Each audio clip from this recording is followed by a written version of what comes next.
Before the session begins, we request all the participants to adhere to the following instructions. Please be seated at a place where mobile internet or Wi-Fi network is in good condition and network issues. Please mute your mic to avoid disturbances during the session. Please keep your radio in switch off mode during the session to save your bandwidth. Please write your queries in the chat box only during the interaction session. Do not post greetings in the chat box. Your attendance will be recorded automatically by the WebEx platform. Those who attend all the 5 sessions, the feedback on the last day will be issued certificate automatically. Thank you.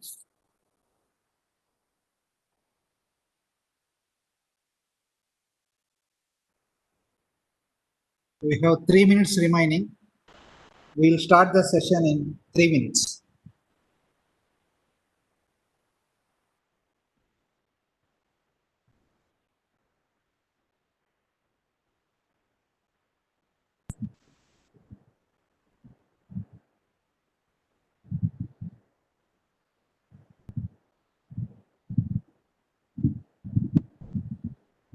So we once again remind you that please raise your hand if you want to ask any question in the interactive session.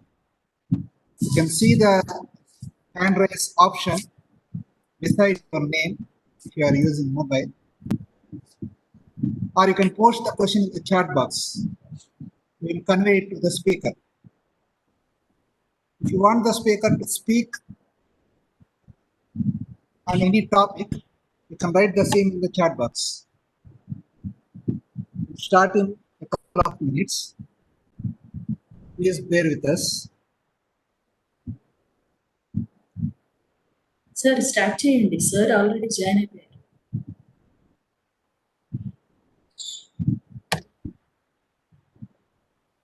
A very good evening to all. This is Dr. P. Ramabhadramurthy, lecturer in mathematics and today's host. I'm glad to welcome you all on behalf of Srimati Gangineni Kalyani Government Degree College, Vinukonda, Guntur district. With a strong aspiration and relentless endeavors of the then social reformers and the civilians of this region, Srimati Gangineni Kalyani Government Degree College was established in 1980 in Vinukonda, a small town in Guntur district, with all amenities like huge land area, infrastructure, and experienced faculty members. The college has recently completed 40 years of its successful journey and going great guns. In recognition of quality education it has been imparting to the students, the college has been conferred with NAC B grade twice. It stood proud for this backward Palnadu region and ideal for the other colleges by organizing diversified academic events. As part of this, a 5-day high-impact lecture series named GnanaSravanti is planned with a great hope of motivating you all. On the second day of 5-day high-impact lecture series, we have a lecture on Navashakam, reforms in higher education, by a great visionary and administrator, Dr. D Chakrapani garu, Emeritus IAS. If any participant wants the speaker to emphasize on a particular aspect of National Education Policy 2020, please write it in the chat box. I repeat, if any participant wants the speaker to emphasize on a particular aspect of National Education Policy 2020, please write it in the chat box. Now I invite our beloved respected principal and AGO of CCEAP, Dr. C.H. Tulsi Madam Garu, to give opening remarks for this session. Over to you, madam. Thank you, sir. Thank you very much. And Chakrapani, sir, thank you very much for accepting our request and giving consent to present on Navashakam, reforms in higher education. As an able administrator, as a retired IAS officer, you have seen the nook and corner of the state and you know very well on the situation of higher education in our AP. So we had nearly 5 crore population in AP, out of which 11.3% are in the age group of 18 to 23 years, which is These are the ones who are going for the higher education portals. If we take this 11.3%, out of this, only 32% can reach the higher education institutions, and the remaining 68% are unable to take higher education. And we are in the 11th position in the gross enrollment ratio of higher education in the country. And if we see the gender parity index, yesterday we have celebrated International Girl Child Day. If we see the gender parity index, means the ratio of the girls receiving higher education to the boys, we are at 0.81, less than 1. And I'm sorry to say, out of 36 states and union territories, we are in the 35th position in the country. Only Bihar is after us. So, the cardinal principles of higher education are access, equity, quality, and excellence.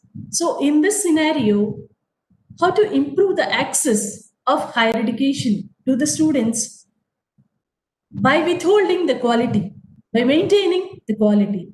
So, I request Chakrapani sir to talk on this. Before this, I request our staff member, Mr. Ramanji sir, to introduce Chakrapani sir to our participants. Thank you, madam. Good evening to one another. Let me have the privilege to introduce our today's speaker, Dr. D Chakrapani, retired IAS, former Director General, APHRD Bapatla, and ex officio Secretary to Government General, Administrative Department of Andhra Pradesh. He is a renowned person for all the Telugu people residing in Telangana and Andhra Pradesh, as all his major life details such as birth, education, and service are well associated with the place like Hyderabad, Warangal, and Kadapa. He obtained his MA degree in English from Usman University and diploma in English from CFL. After a brief stint in teaching English in one of the private colleges, he joined the APSRTC as an officer in 1976. Subsequently, he joined the state government as a deputy collector in 1977. After being trained in Warangal, held the post of RDO in Miryalaguda and Siddipet. He also worked as a district manager, Civil Supply Corporation, Hyderabad, district collector of Nizamabad, and vice chairman and managing director of Andhra Pradesh, State Scheduled Caste Welfare Corporation. Holding additional charge of the post of managing director, Andhra Pradesh Water Resource Development Corporation, commissioner and director of intermediate education, Government of Andhra Pradesh. Secretary for Projects, Irrigation Department, Additional Special Secretary, Finance and in charge of the monitoring control of all externally funded projects in Andhra Pradesh. He also has the distinction of working with two chief ministers, that is late N.T. Ramarao and 3N Janardhan Reddy. He retired from his regular service in July 2011 as Additional Director General, MCR HRD Hyderabad. After retirement, he held the posts like Director, Center for Innovation in Public Systems, a grant in aid organization of Government of India from 2011 to 2016. Thank you, madam. Over to you, Murthy sir.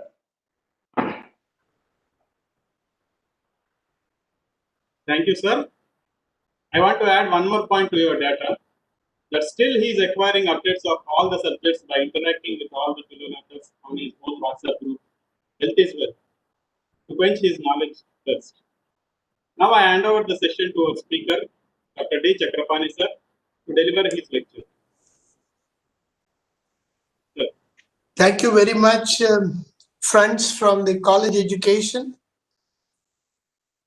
I'm indeed very happy to be sharing my thoughts and interacting with a very influential and distinguished community, that is the teachers. I always consider myself to be a learner, and I'm learning even to this day. The manner in which we interact with each other, we are learning almost by the minute.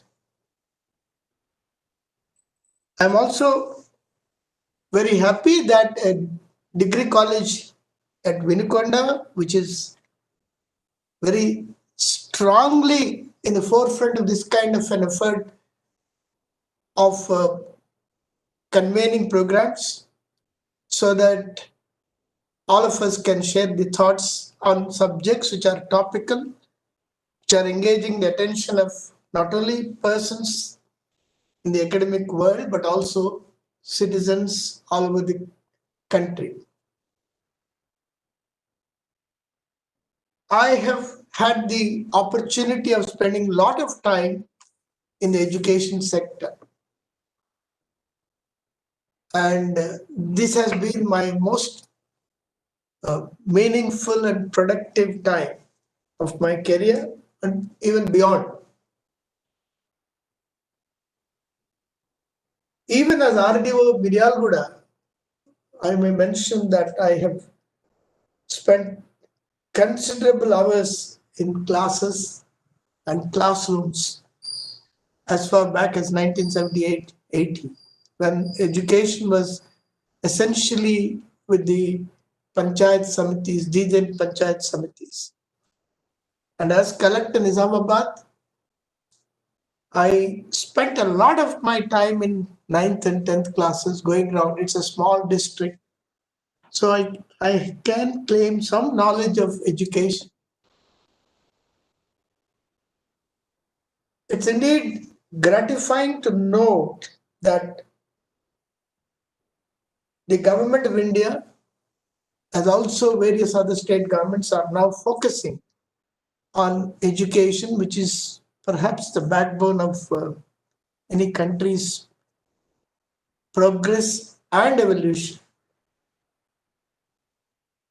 Realizing this, and in continuation of the great efforts made by people like Mahatma Gandhi,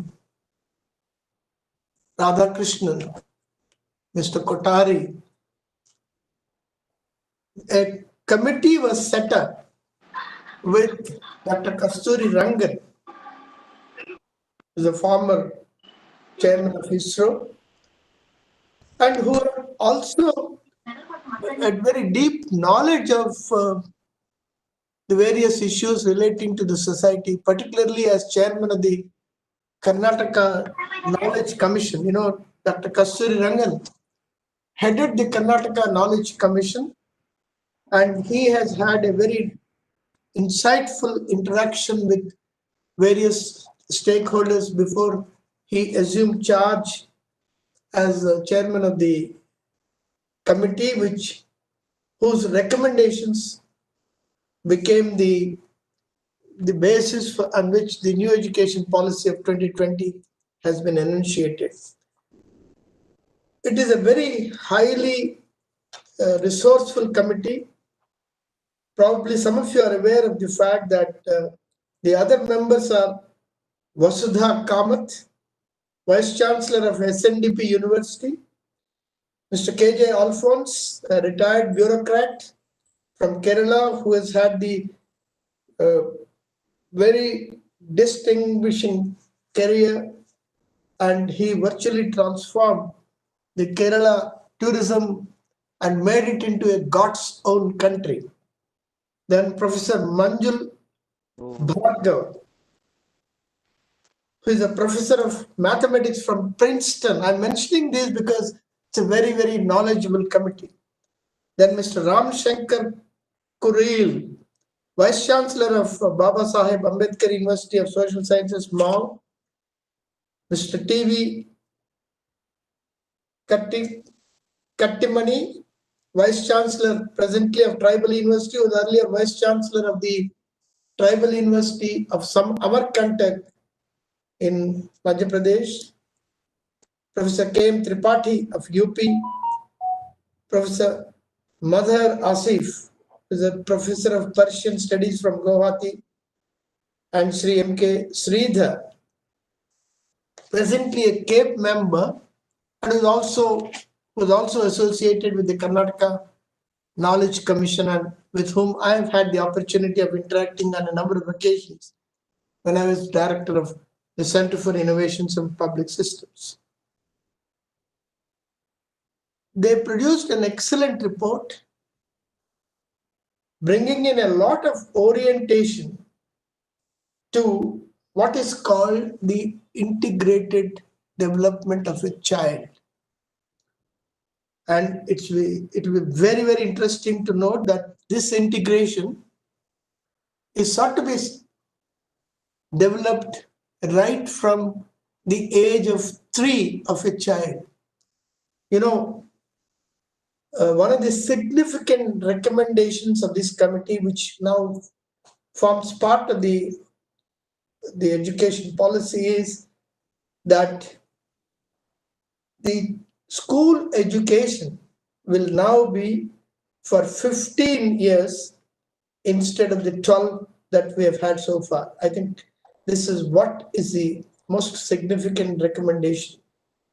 All of us are now going to send our children right from at the end of the third to sixth year. Right now, the children, they go to school at the age of 6, and thanks to this recommendation, they will now start going to school or preschool or balavatika, as it is called, after the age of 3. I think this is a very significant recommendation, so I think we need to understand this. Now, India has given a commitment to the sustainable development goals, and India is a signatory to the agenda, which aims at the development of the society in terms of these sustainable development goals by the year 2030. So India has been a signatory to the development of sustainable development goals, and according to goal 4, it is to ensure inclusive and equitable quality education and promote lifelong learning opportunities for all by 2030. I think that's a very significant recommendation.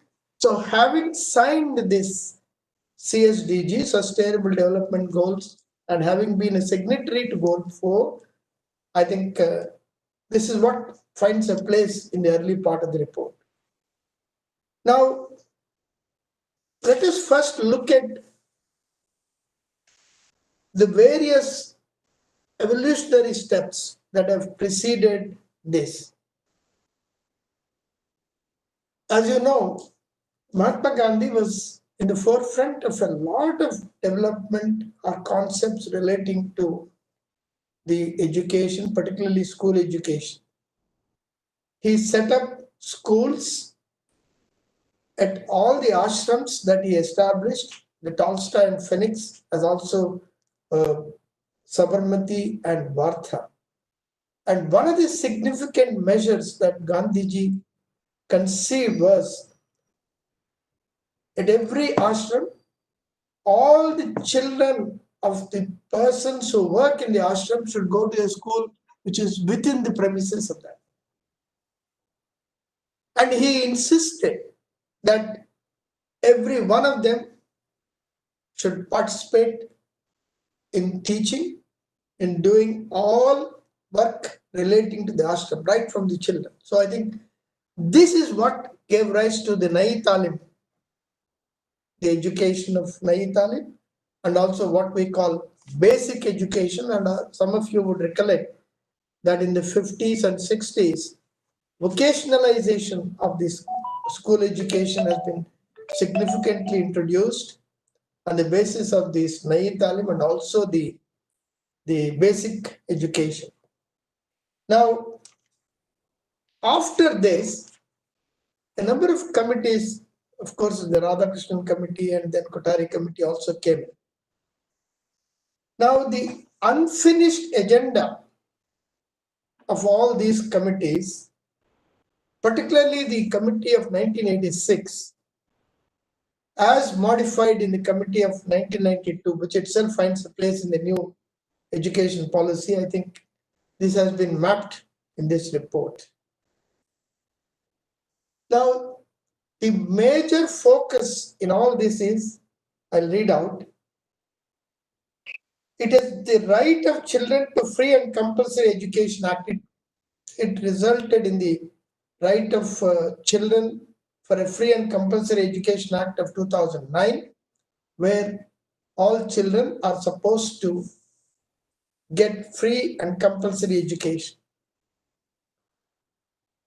Now, what are the major items, the foundational principles of the present? I'm talking of these at some length because we need to understand what is the basis on which some of these recommendations have been made. Now, the first one is, as far as the school education is concerned, the first one is recognizing and identifying and fostering the unique capabilities of each student. Each student. It's not like the corporate world, which glorifies a few attainments and then flaunts them as their achievement. And if I remember right, the focus on each student is again probably taken from China, where it's not the ranks of children that are important. It is the development of each student which is important. I think that's what the new education policy is aimed at. Capabilities of each student by sensitizing teachers as well as parents to promote each student's holistic development in academic and non-academic spheres. Academic and non-academic spheres. Of course, there are views, slightly different views are being articulated about the children being sent to school at the age of 3. And I've today discussed this issue with Dr. Arun Singh, a friend of mine who was instrumental in structuring programs of school health of children among very young children. Dr. Arun Singh is presently advisor to the Government of India and also the Dean of All India Institute of Medical Sciences at Jodhpur. Dr. Arun Singh, of course, feels that this is a good focus, but the learning should take place not in the school, but outside the school at that age.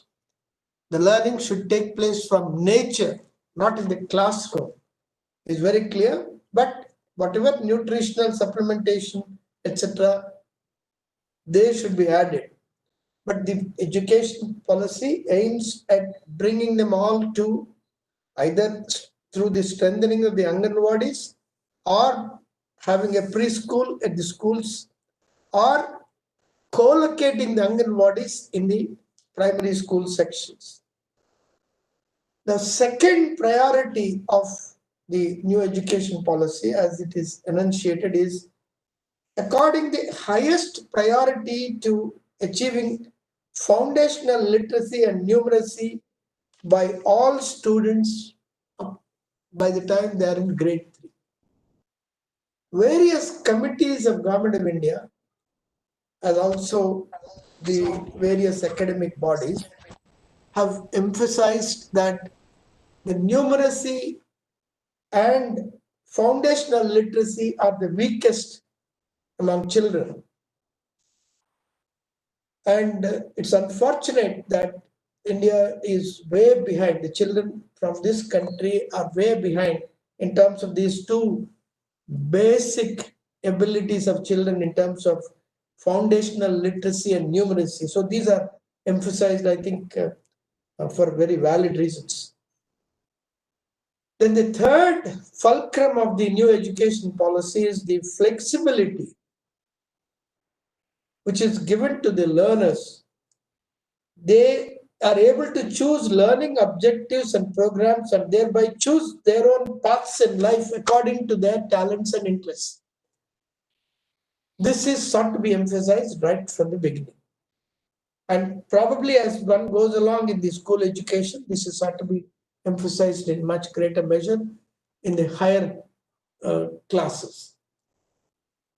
The fourth point is there is no hard separation between arts and sciences, between curricular and extracurricular activities, between vocational and academic streams, etc., in order to eliminate the harmful hierarchies among and silos between different areas of learning. It's a very strongly worded recommendation which has been accepted by the Government of India. Now, this is one idea that is pervasive all along in this report of the Kasturi Rangan Committee. It says that no hard separation between arts and sciences, between curricular and extracurricular activities, between vocational and academic streams.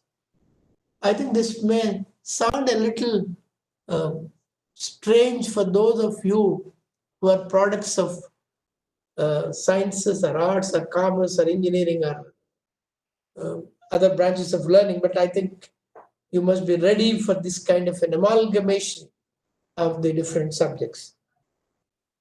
The fifth point is multidisciplinary and holistic education across the sciences, social sciences, arts, humanities, and sports. Sports has also been brought in as a subject of study and practice for a multidisciplinary world in order to ensure the unity and integrity of all knowledge. I think this is all exactly what Gandhiji attempted in all his ashrams, and I'm glad that this kind of an approach is being adopted.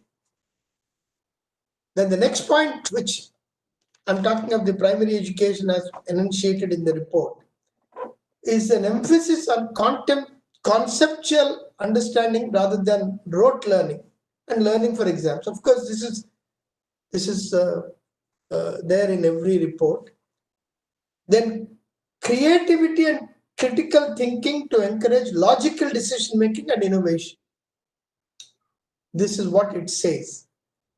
Now we'll come back to the how this is proposed to be done, etc. I think I would have certainly liked a greater emphasis on the manner in which all this is achieved, but probably for reasons of brevity that does not find a place in the report.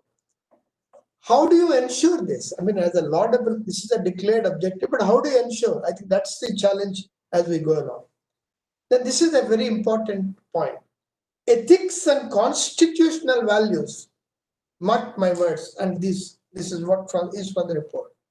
Ethics and constitutional values like empathy, respect for others, cleanliness, courtesy, democratic spirit, spirit of service, respect for public property, scientific temper, liberty, responsibility, pluralism, equality, and justice. All these are now sought to be taught as subjects in this school education. I think this is where I think is one of the most important recommendations of the committee. All these which find a very oblique reference in the Indian Constitution have been explicitly incorporated in the new education policy. Through what method? What are the pedagogical tools that are to be adopted in teaching them? I think the NCERT has been asked to work out a pedagogy in regard to all these recommendations. The NCERT probably will come out soon as to how these are proposed to be done, at what class are some of these values and obligations, are the various aspects relating to the constitutional values as they are called. I think it's a very, very significant recommendation. Then promoting multilingualism and the power of language in teaching and learning. This is another aspect. That's what is it finds a place in this report. Power of multilingualism and power of language in teaching and learning. At this point of time, do any of you want to make any observation? Would you like to explain? Sir, is exploitation by government without quality of life, contract faculty, without any basic amenities like security of employment? I think we'll come back to the service issues later. You see, we're now talking of the national goal as enunciated by the new education policy. I think we'll come back to these service related issues. I think let's not at this point of time focus on these. Then life skills such as communication, cooperation, teamwork, and resilience. That's what the new education policy says. Then focus on regular formative assessment of learning rather than the summative assessment that encourages students' coaching culture. Those are the words. The formative assessment for learning, regular formative assessment for learning rather than the summative assessment that encourages students' coaching culture. Then extensive use of technology in teaching and learning, removing language barriers, increasing access for Divyang students, those who are disabled, and educational planning and management.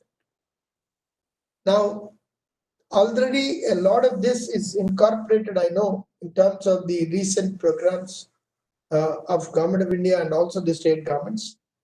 But then this is also reiterated, and removing language barriers is one of the objectives for the Divyang students. Then respect for diversity and respect for the local context in all curricular pedagogy and policy, always keeping in mind that education is a concurrent subject. I think they are slightly carefully wording this. The committee is aware of the fact that education, particularly at the school education, there is a lot of issues relating to the state governments, and they are concurrent subjects. If somebody was asking a question, how much time would it really take to practically implement all these recommendations? Do you really feel these can be implemented, sir? Yes, certainly.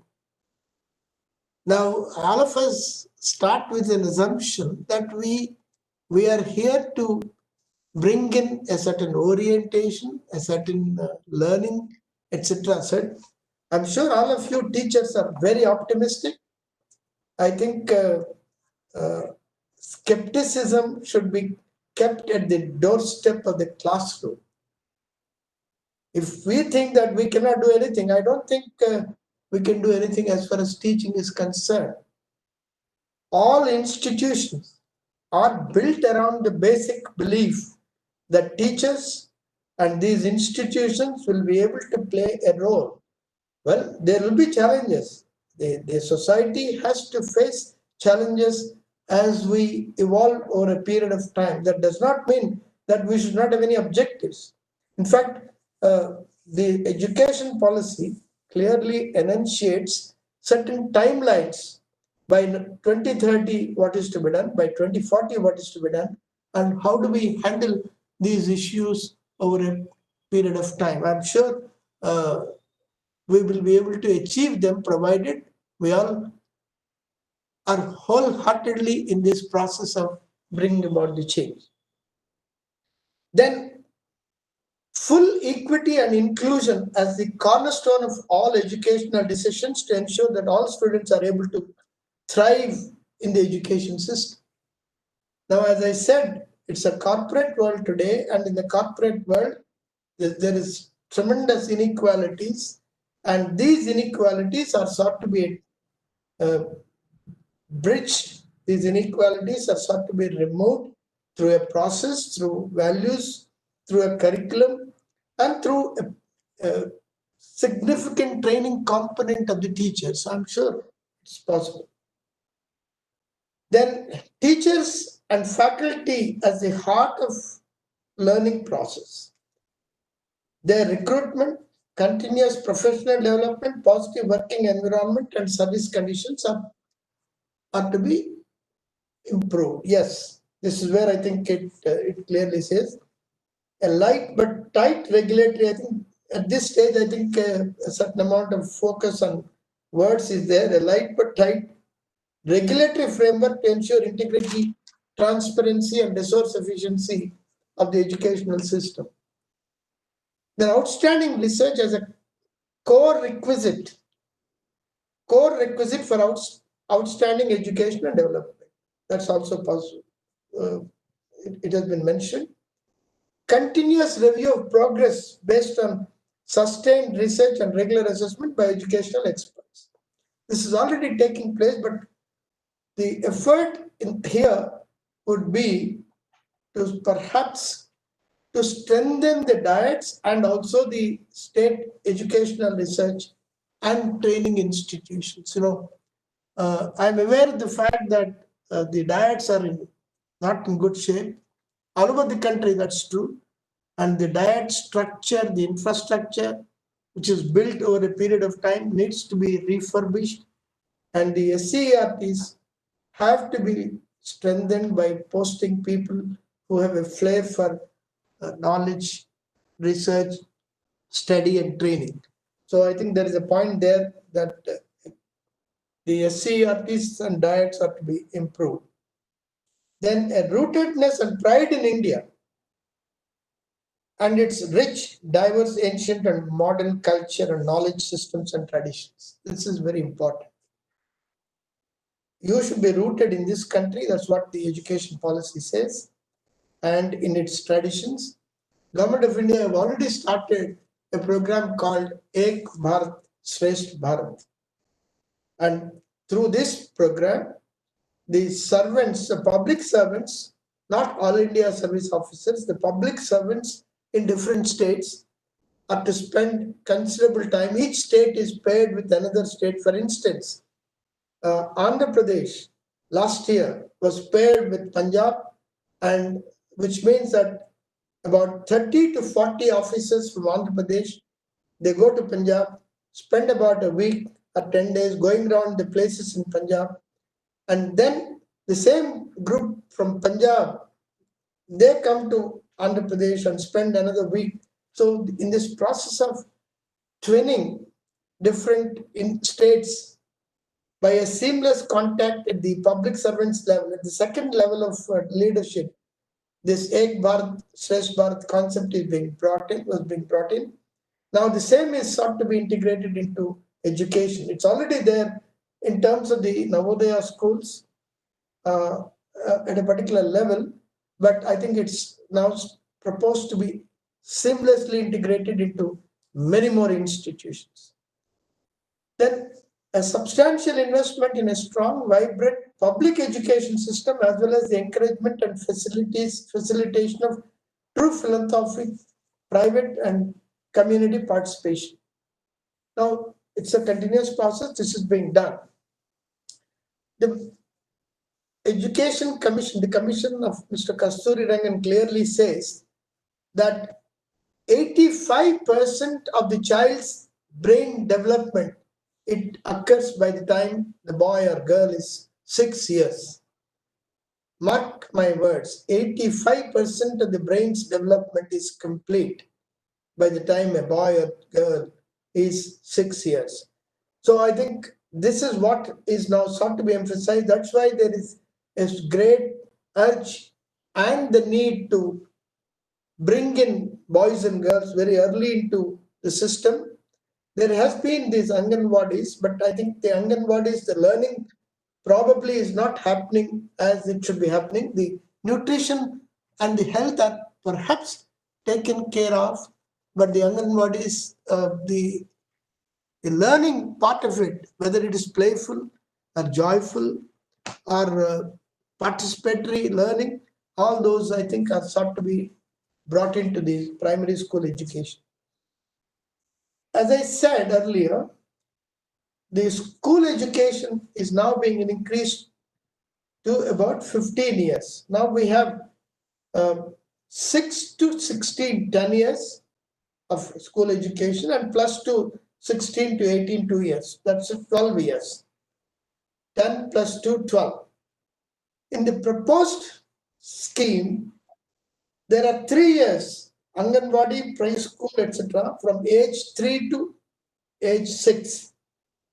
The second stage is 2 years, class 1 to class 2, ages 6 to 8. Then the third phase is classes 3 to 5, age 18 to 11. The fourth phase is 3 years, classes 6 to 8, age 11 to 14. Then 4 years of school education, classes 9 to 12. That is 14 to 18. Now, it only means that the plus 2 will completely go over a period of time. I think this is what one needs to understand.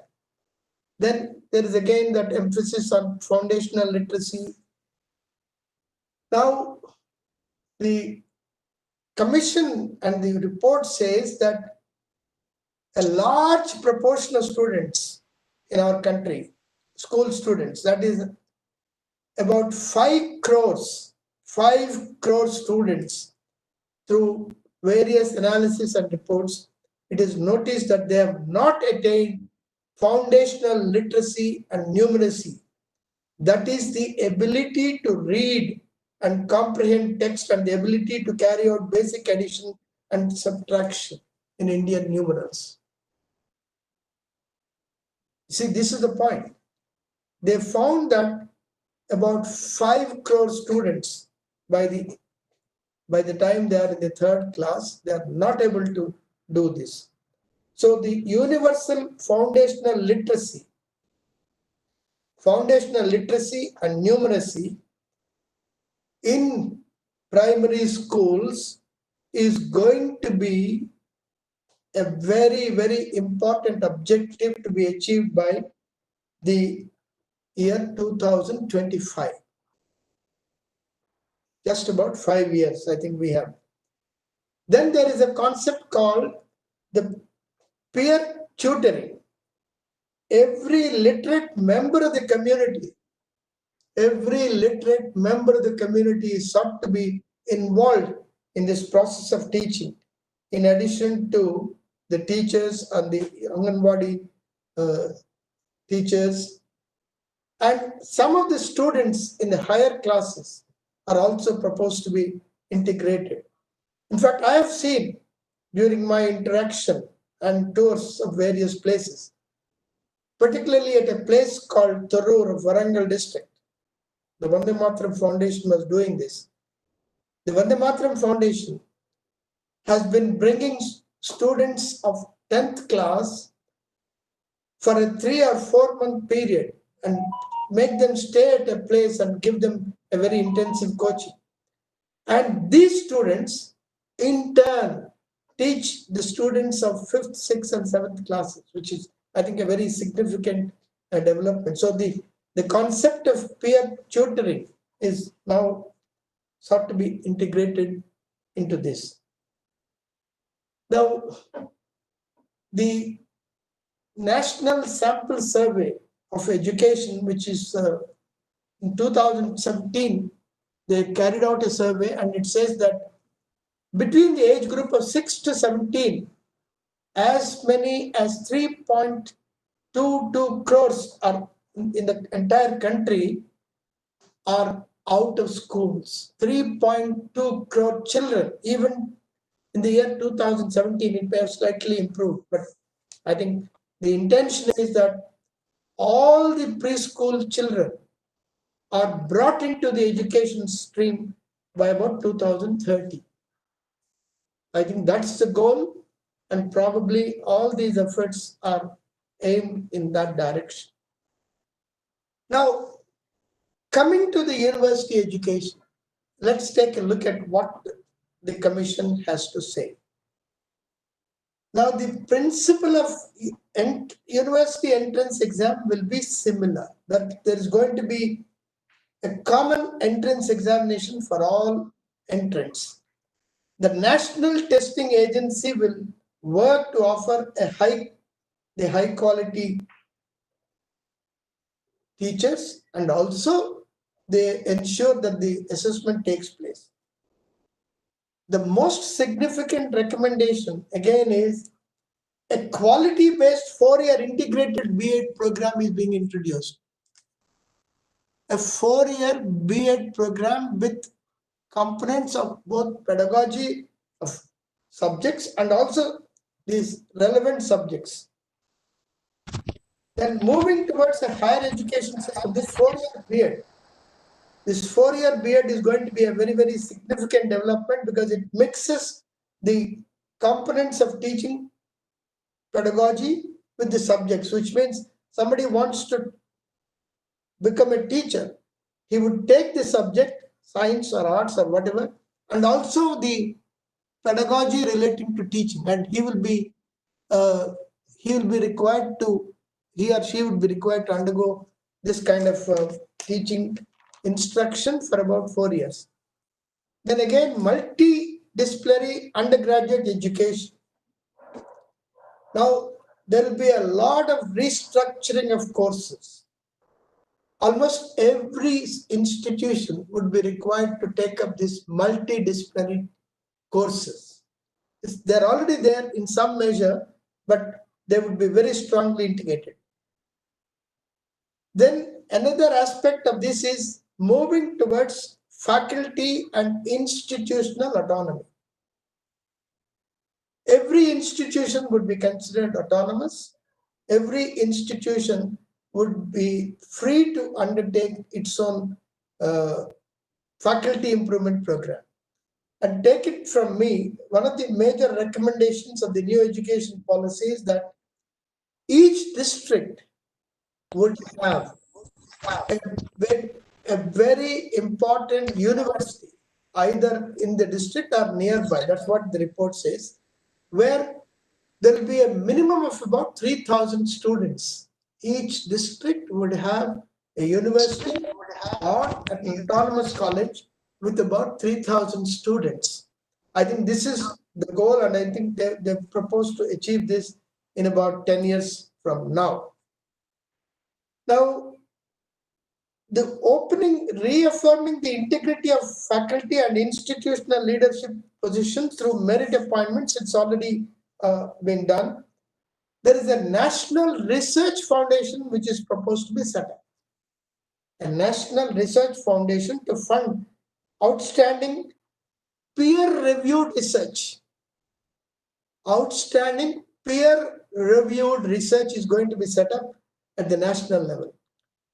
Then, of course, all the governance of higher educational institutions would be done through autonomous boards, and they will be given enough autonomy to decide. And you already have a number of autonomous colleges.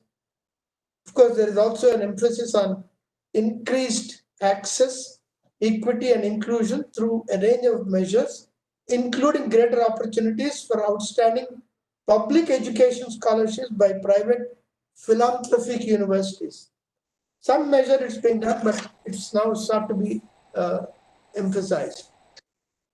The main thrust of this is end fragmentation of higher education by transforming higher education institutions into large multidisciplinary universities, colleges, and higher education clusters, knowledge hubs, as I said, with about 3,000 students. By 2040, all higher education institutions shall aim to become multidisciplinary institutions and aim to have larger student enrollment, preferably in thousands, for optimal utilization of resources. By 2030, at least one large multidisciplinary university in every district, as I said.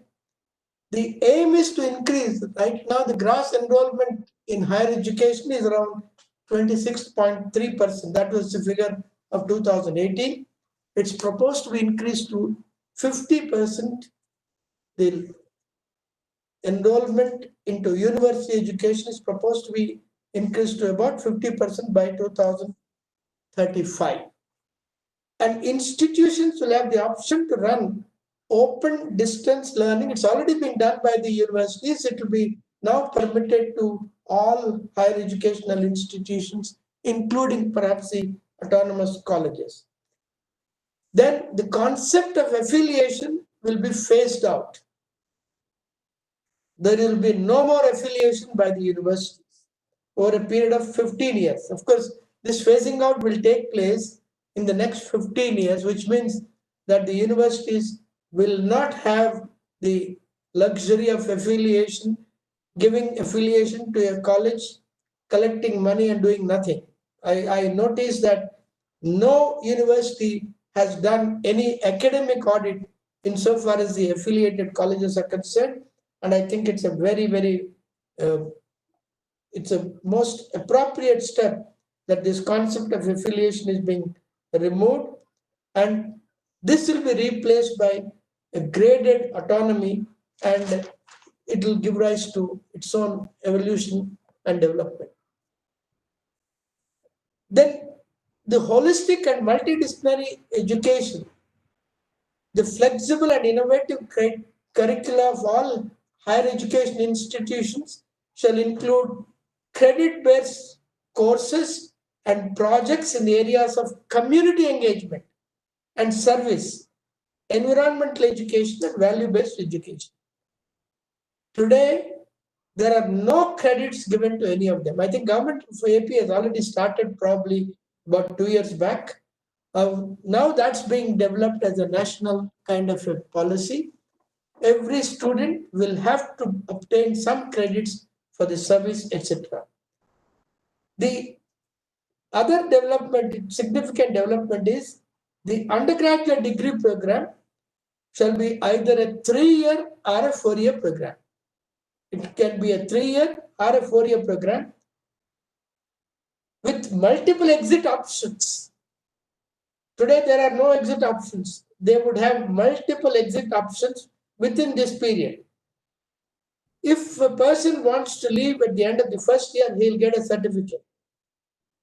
If a person at the end of the first year, or if he wants to is leaving at the end of the 2 years, he will get a diploma in the relevant subject.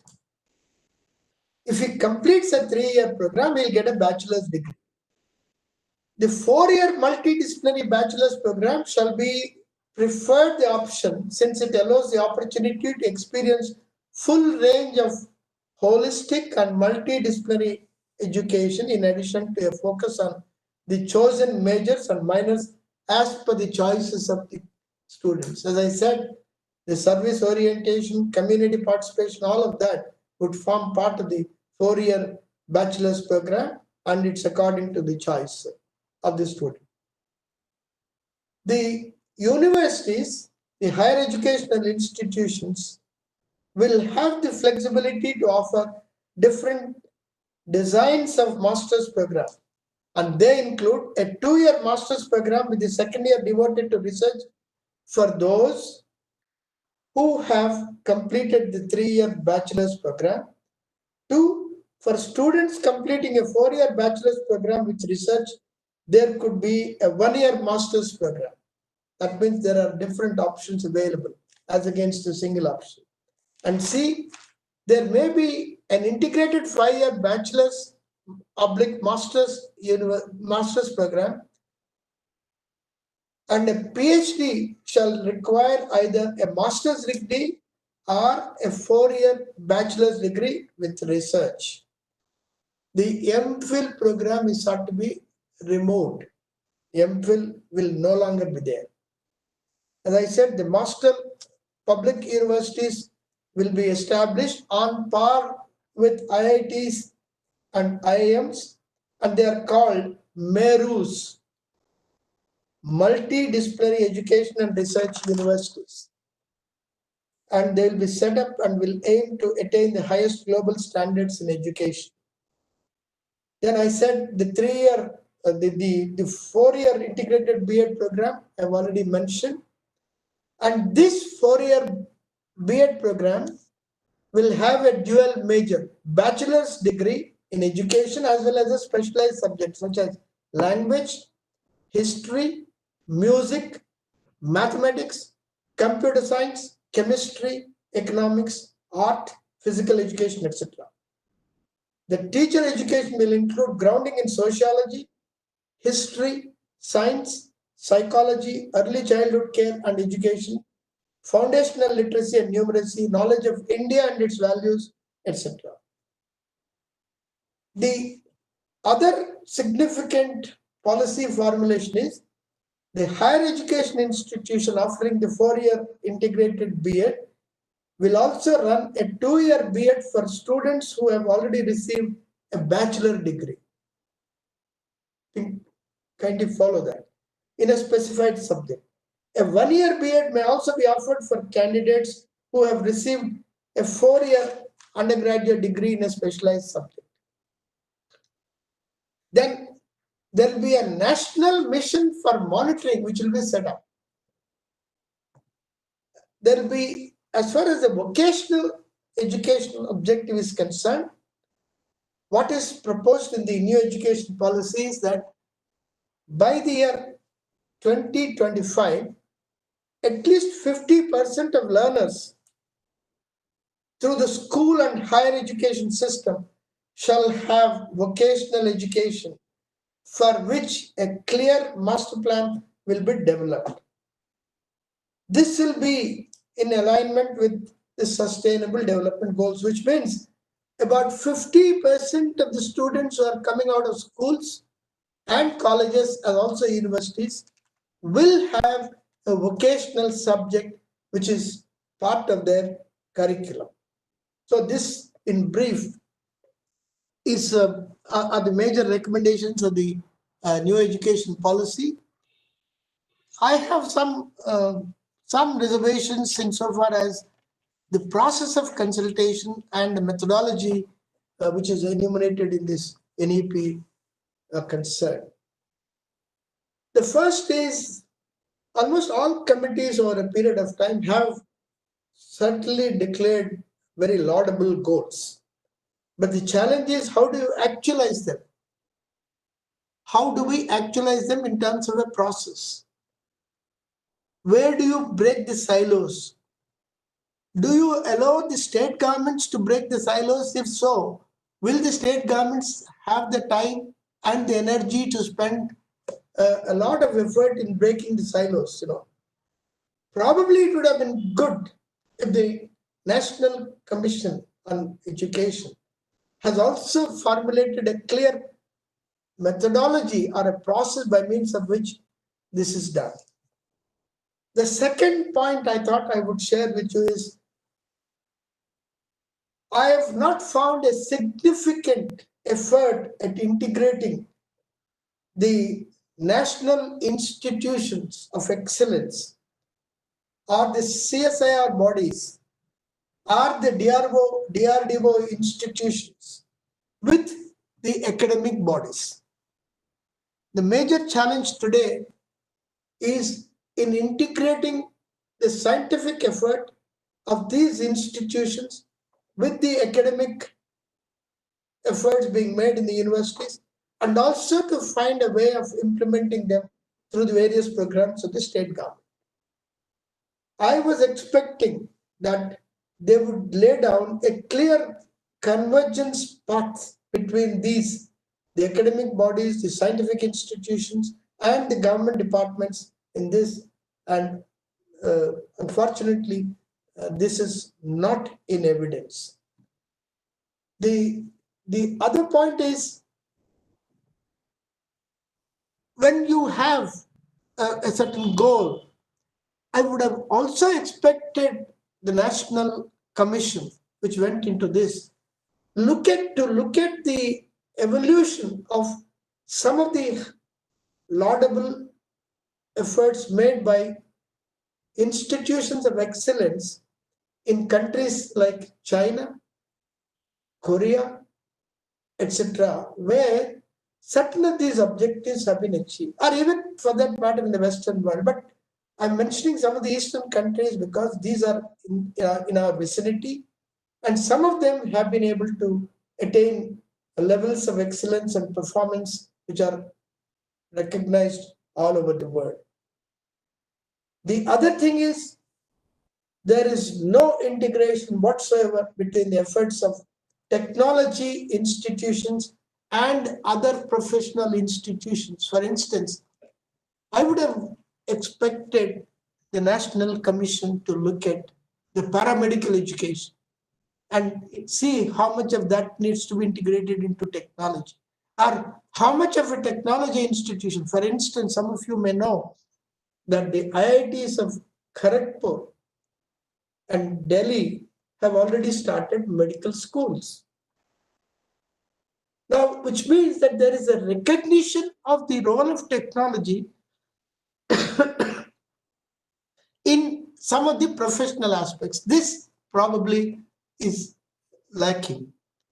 The last point I would like to raise is, I would like to mention is, when you look at education, we also need to look at the evolving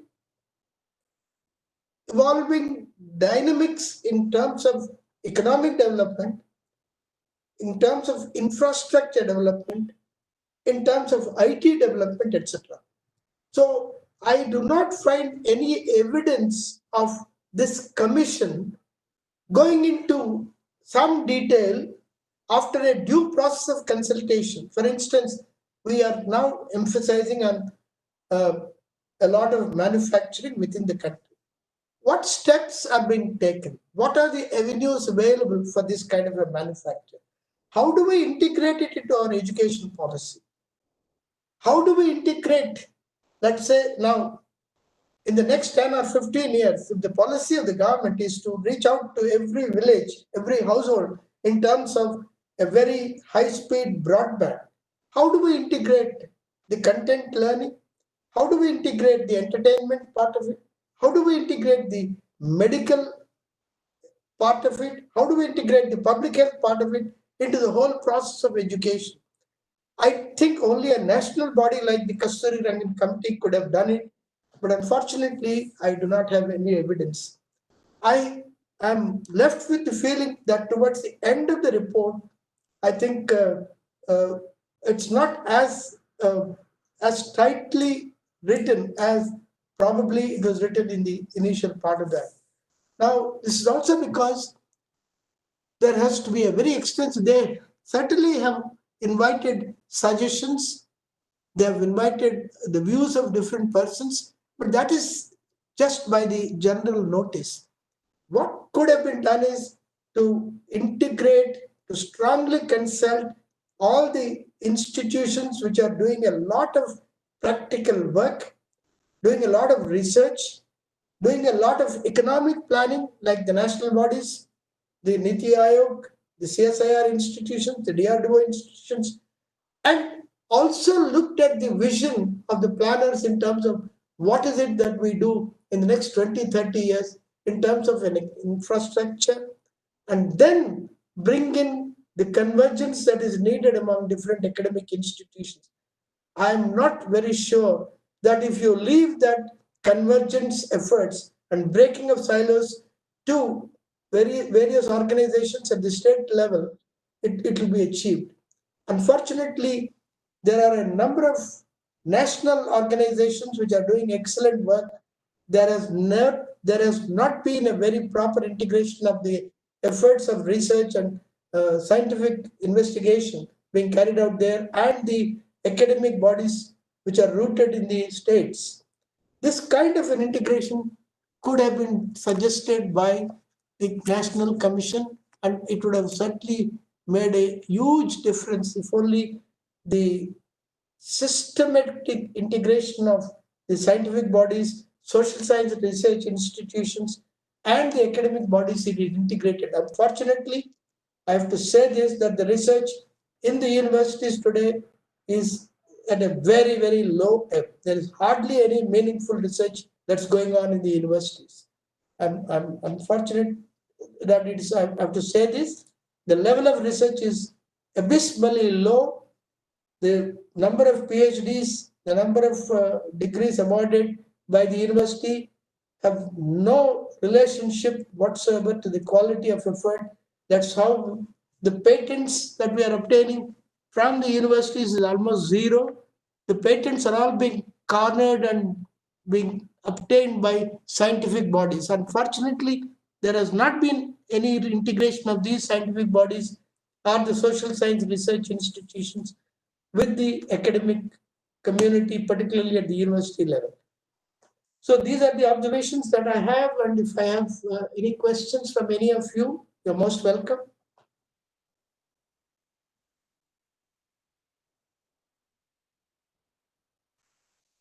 Hello, Yes.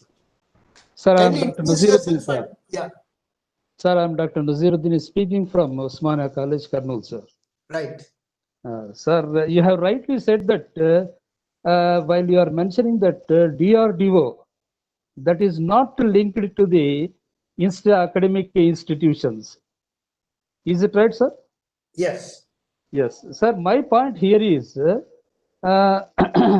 the conventional courses. Can you be 1 minute? Can 1 minute? Can you open your video? All right, sir. Right, sir. Right, sir. Yeah, I want to see you. Okay, okay, sir. Okay, sir. Sir, my question is, in recent times, the conventional courses is losing its significance in general, and more particularly humanities. Sir, my question is, how far the new educational policy is going to helpful or strengthening the conventional courses, sir? That is my question, sir. You see, there are differences between conventional forces and Conventional courses, sir. No, conventional forces and items related to culture and heritage. Okay. When you are talking of conventional forces, I'm sure you have in mind those which do not want to change. Is that what you mean? Particularly humanities, sir. Yeah. For instance, history, then economics is there, political science is there. Now, kindly allow me to say, now there is nothing like humanities. Humanities will be linked with a science subject. Humanities will be linked with an arts subject. I mean, with an engineering subject. Yeah, somebody is saying something. So humanities will be linked with a paramedical subject. So it's a lot of convergence, a lot of turmoil is going to take place. So I think it's going to be really unsettling for a number of teachers now in the next 10, 15 years. So things will certainly change. But my point is not that. My point is there is no institutional integration between the scientific bodies which are doing excellent work and the academic bodies on the one hand, and number two, between the scientific bodies and the administrative departments right up to the grassroots on the other hand. That's the point I'm trying to make. Yeah. Thank you, sir. Thank you very much. Thank you. Hello. Yeah, please go ahead. Kindly introduce yourself. Hello. Yeah, please go ahead. I am Dr. P. Jayalakshmi from Visakhapatnam. Yes, Dr. Jayalakshmi, yeah, please. Visakhapatnam. Along with the framing of the educational policies, allocations of resources, monetary resources to the education sector is very low, I think. There is a necessary to enhance the allocations to the education sector. Yeah, I agree with you, Dr. Jayalakshmi. Dr. Jayalakshmi, I fully agree with you that there is need for increasing the allocation. But in the last 50 years, this has been made repeatedly. There have been an attempt saying that so much of percentage of GDP should be allocated for health and education. I think every now and then this request is made, but governments of the day ultimately allocate what they think is rational. Whatever you may say or I may say that. So you have to live with that infirmity, number one. Any allocation of resources will be dependent on what are the priorities of the government at that point of time. But according to me, in these days of IT, the allocation of resources is only part of the story. You don't need a lot of money. All that you need is a very inspired individual to run an institution. Do we have those inspired individuals? That's the issue. All of you, in fact, most of us have been products of government schools, which didn't have much infrastructure. There was not even a library in the school I studied in Warangal. And we all studied in very poorly equipped buildings. But that didn't deter some of us to come out. But the point is well taken. I agree that you need to allocate resources, but it cannot be on the same footing as, let's say, Western countries. In countries like China, you have the entire sector controlled by the government. For instance, China spends a lot of money because there is no private sector. The entire thing is done. But are we willing to take measures like the Chinese did? They've totally obliterated the private sector. Would you like to do that? I don't think the Education Commission or any commission can suggest that, at least in the next 30 to 40 years. So I think we need to live with these realities. The education will be always dependent on the priority accorded by the government. But for instance, today we are able to interact with about 240 lecturers all over the state through this mode without any cost. Is it not a significant development? So is this not possible for all your students? I'm sure you are all already doing it. You are able to communicate through the email. You are able to communicate through the video conferencing, which is available in at least 50 to 60% of the students. So that's why I said, if you have a major rollout of something like National Optic Fiber Network, which is going to reach out, and this optic fiber network with a minimum of bandwidth, a bare minimum of bandwidth, which can seamlessly enter every home. I'm sure you don't need much money. All this technology facilitation will take place. You'll be a facilitator. Yeah. Not only for technology, sir, not only for technology, even for research also, the funding is very less. You see, Even for yes, research also. I fully agree. You see, in the Western countries, 1 minute, in the Western countries, a lot of funding is done by industrial sector or big corporates. But what kind of research are they producing? The research is driven by the requirements of that industry.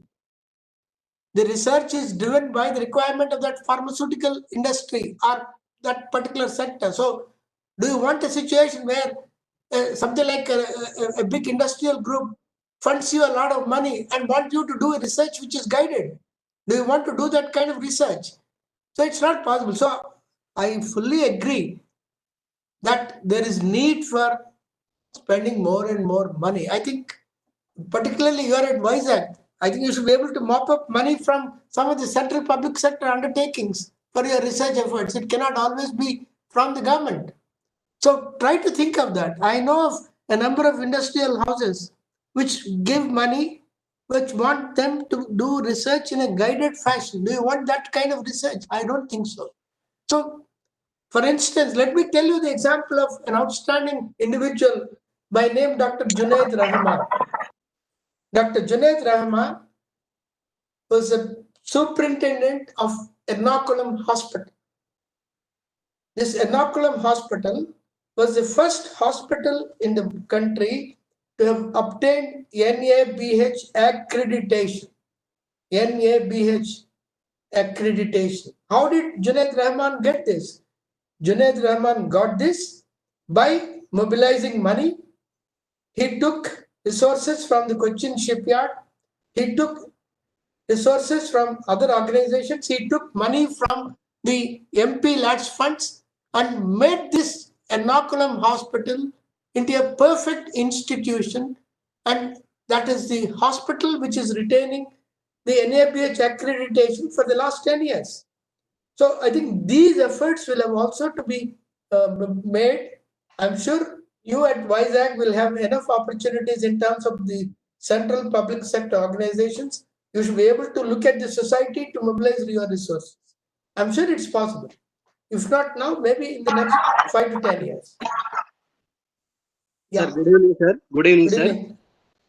My name is Also. I would like to see you and also have your name and all that. Yeah. good evening, sir. I am Good Venkat evening. Reddy. My name Yes, is Venkat Venkat. Reddy garu, ekkadi nunchi, where are you from? I am from Warangal, sir. Warangal, very good.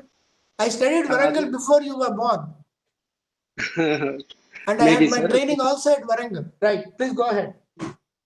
Sir, good evening. I'm very thankful to you, sir, because I like you. I'm very much interested in this topic. There are two doubts, sir. One is that there is a right now B.Ed program is there 2 years. As per your knowledge, as per, you said that there is a 4 years degree. Correct. Absolutely. That's what the NEP says. Yeah, it means there is no B.Ed program after degree, sir. There will be after degree. No. You see, as I said, if you take a 4-year master's, the details will have to be worked out by the concerned departments. You have the option of opting for a 4-year degree right at the commencement of your degree, which means you will have all the majors of that particular subject, plus the pedagogy associated with teaching. So if you are joining, let's say after your +2 and entering science, you can obtain your science degree and also a B.Ed degree. That's what it says.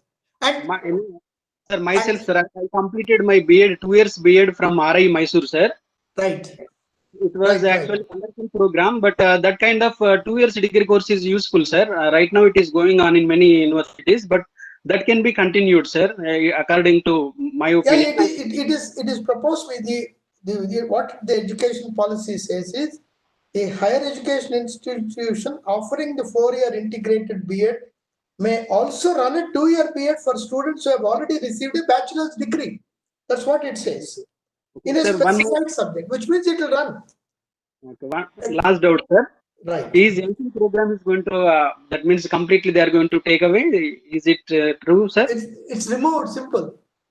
Oh, and last doubt, sir. Yeah. Sorry. My doubt is, Venkat Reddy, please go ahead. Yeah. Universities, awarding PhD, sir. PhD purpose is, it should be useful to the society also, as there are some foreign universities like Oxford and Cambridge. There are wonderful, theses which are useful to the public, society, especially at large. But in India, especially in India, we have many PhDs, but there is no use of that PhD, and we don't know topic is. This is going to enhance in a new policy. They are going to stress upon mainly this PhD, sir. PhD means I can also have PhD. It's not matter. But what is the use of the PhD? It should be stressed more that a PhD candidate at least is more mainly focused on a issue, so that he is going to have a good degree as well as it should be useful. It is going to be useful for the society. This is my doubt. Is there any emphasis more on this, sir? You are absolutely right. My parent, Venkat Reddy, sir. Venkat Reddy, you are absolutely right. What you are basically saying, whatever research you do, it should be relevant to the society and the community you are concerned with. Okay, absolutely right. In fact, this is a challenge not only in the case of the universities, this is also a challenge in the case of CSIR, DRDO institutions. When I was director, Center for Innovations in Public Systems, we wrote a letter to all the CSIR institutions asking them to kindly list out 2 projects or subjects of study which they have taken up, which are relevant for local and social requirements, which are relevant from the local and social requirements. Only 1 or 2 replies came. For instance, the Central Institute of Salt Research, Bhavnagar, I think, gave a reply. That's all. The point is this relevance of research, relevance of, as you said, PhD. PhD is not research. PhD is a mere degree. That's why you have a university which has admitted as many as 8,000 students for a PhD without doing anything and collecting money. And that became a big matter of inquiry. I don't want to name that. Now, your point is very well taken, Mr. Venkat Reddy, that whatever research you do, it should manifest itself in the form of a practice which informs and which improves the local or the state requirements. If it is not, that is no research at all. Well taken. Next. Savaram Venkatesh Garu, you have raised your hand. Good evening, sir. Good evening. Kindly introduce yourself. Where are you from? Myself is a retired lecturer from Hindu College, Machilipatnam, sir. Yes, it's a good institution, your Hindu college, with a lot of hoary past. It was established in 1856, sir. Yes. Sir, my question is, since the time immemorial, there is a confrontation that the purpose of education is to be confined to knowledge or skill development. Beyond that, what we expect by imparting knowledge and skill development? The purpose of education is both knowledge and also skill development. If there is no skill development, how does it help? How does the knowledge help? Isn't But it? That's what unfortunately, you see. There but is nothing in this world. There is nothing like an abstract knowledge. Abstract knowledge is neither here nor there. Knowledge, skill development, coupled with ethical, moral values, is the purpose Yeah. of the whole evolution of human being, isn't it?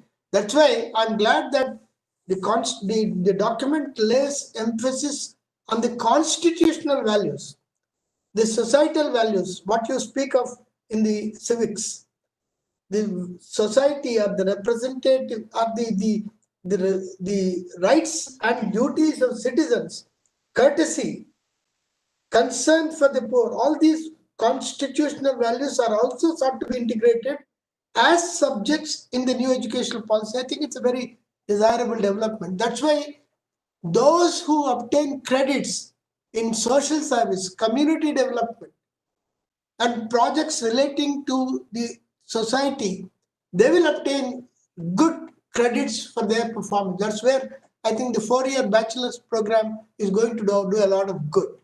As I said, it's already being done in some places like the AP, but probably it will be given a very significant boost with this policy. Yeah. Thank you, sir. Thank you. Sir, good evening, sir. Any other Sir? question? Yes, please go ahead. I'm Chenturama from Nellore, sir. Yes. Students has extensive choice of selecting various subjects from arts, sciences, and humanities. Yes. But in the practical life, we have not such an extent of faculty availability in various universities and higher education institutes. In what way we can overcome such a practical problems? Are we not part of the practical life, sir? Can we not guide the students? Are there not teachers in the schools? Are we mentoring the teachers now, the university or college lecturers? All that is now sought to be integrated. You see, now, are we not part of the practical life that you have mentioned? We have to mentor them. That's it. Yes, we have to mentor them. We have to interact with them. Go to them, sit with them. In fact, I have known of wonderful institutions where, when I was Commissioner Intermediate Education, they went around a number of high schools, junior lecturers in Chittoor district, other districts have gone around and interacted with the local institutions, local high schools. In fact, I remember that instance from Putalapattu College, where that brilliant, in fact, even today it's very painful for me to realize that principal and 4 others went around hiring a jeep, advocating the admission of students from government schools into that Putalapattu Junior College in Chittoor. And that jeep met with an accident, and poor man, that principal and another person, I think, passed away in that accident. So that kind of an effort is needed. That is where is practicalism, practical aspect. We need to bring in this practicality into the life of a student by interacting with them. You have today the mobile phone. Talk to the parent. Tell them that these are the advantages. These are the disadvantages. Integrate yourself with the community. I'm sure all of you are sufficiently inspired to do that. And I'm more than certain that this is already being done by a number of teachers, number of college teachers, number of school teachers. A number of teachers have told me in meetings at various places, sir, because of our functioning, some of the private colleges, private schools have been closed. That's the pride with which they speak. So I think we need to be, is it practical or idealistic? It is certainly practical and also idealistic. So kindly interact with the student, give them a choice, give them the horizon, give them the vision, And I'm sure he'll make an informed choice. Okay, thank you, sir. Thank you. And hello, Mr. Shankaranna from Nellore. Chenchu Ramaya. Is it Mr. Shankaranna? No, sir, no, sir. Chenchu Ramaya. Oh, sorry. Have you heard of one collector by name Shankaran from your district? Have you heard of the name of Mr. S.R. Shankaran? Yes, sir. Yeah. How is he remembered locally? What is he called today? He is called Exactly. Shankaraya. He is a memorable person. Yes. How did he become memorable? He became a memorable person because of his integration with the society that he worked. He spent a lot of time going around the villages. He interacted with people. And today, even after 25, 30 years of his leaving Tripura, he was Chief Secretary of Tripura because the then government humiliated him in the undivided state of Andhra Pradesh. He is remembered as the most memorable Chief Secretary the state has seen in Tripura. So you certainly, this is was it practical or idealistic? I don't know, but he lived. Mr. Shankaran lived like that. And 10th October was the day on which he passed away, and we all remembered him. So he's the most memorable collector from your district. So similarly, I'm sure some of you have in you the potential to become the most memorable principals and teachers of your own institutions and area. And those who have done good work are remembered even today. Yes, sir. Okay, Next thank you, sir. question. Thank you. Dr. I. Annapurna. Dr. Yes, I. Annapurna garu, are you there? Sir నమస్కారం అండి. నమస్కారం. Doctor Annapurna Eluru నుంచి అండి. Cent థెరిసస్ కాలేజ్లో చేస్తున్నాను నేను, economics department. Sir any reformation it takes its own course of time. మనం present situation we have to accept it because the problem the main analysis what you have given is excellent. Brain drain ఒకటి control చేయడానికి at par with international standard education system need to be promoted. Why should you want to control brain drain, madam? Brain drain. Actually, development, we need development in our own country. And we have to tap the quality of the students in the rural areas. One minute, madam. Mr. Who is Satyanadella? Satyanadella is our Indian. Who is Satyanadella? Can you tell me who is he? He's a software CEO. One of his noise. Sir, one minute. Let us see. Is it brain drain or is it a significant addition to the infrastructure?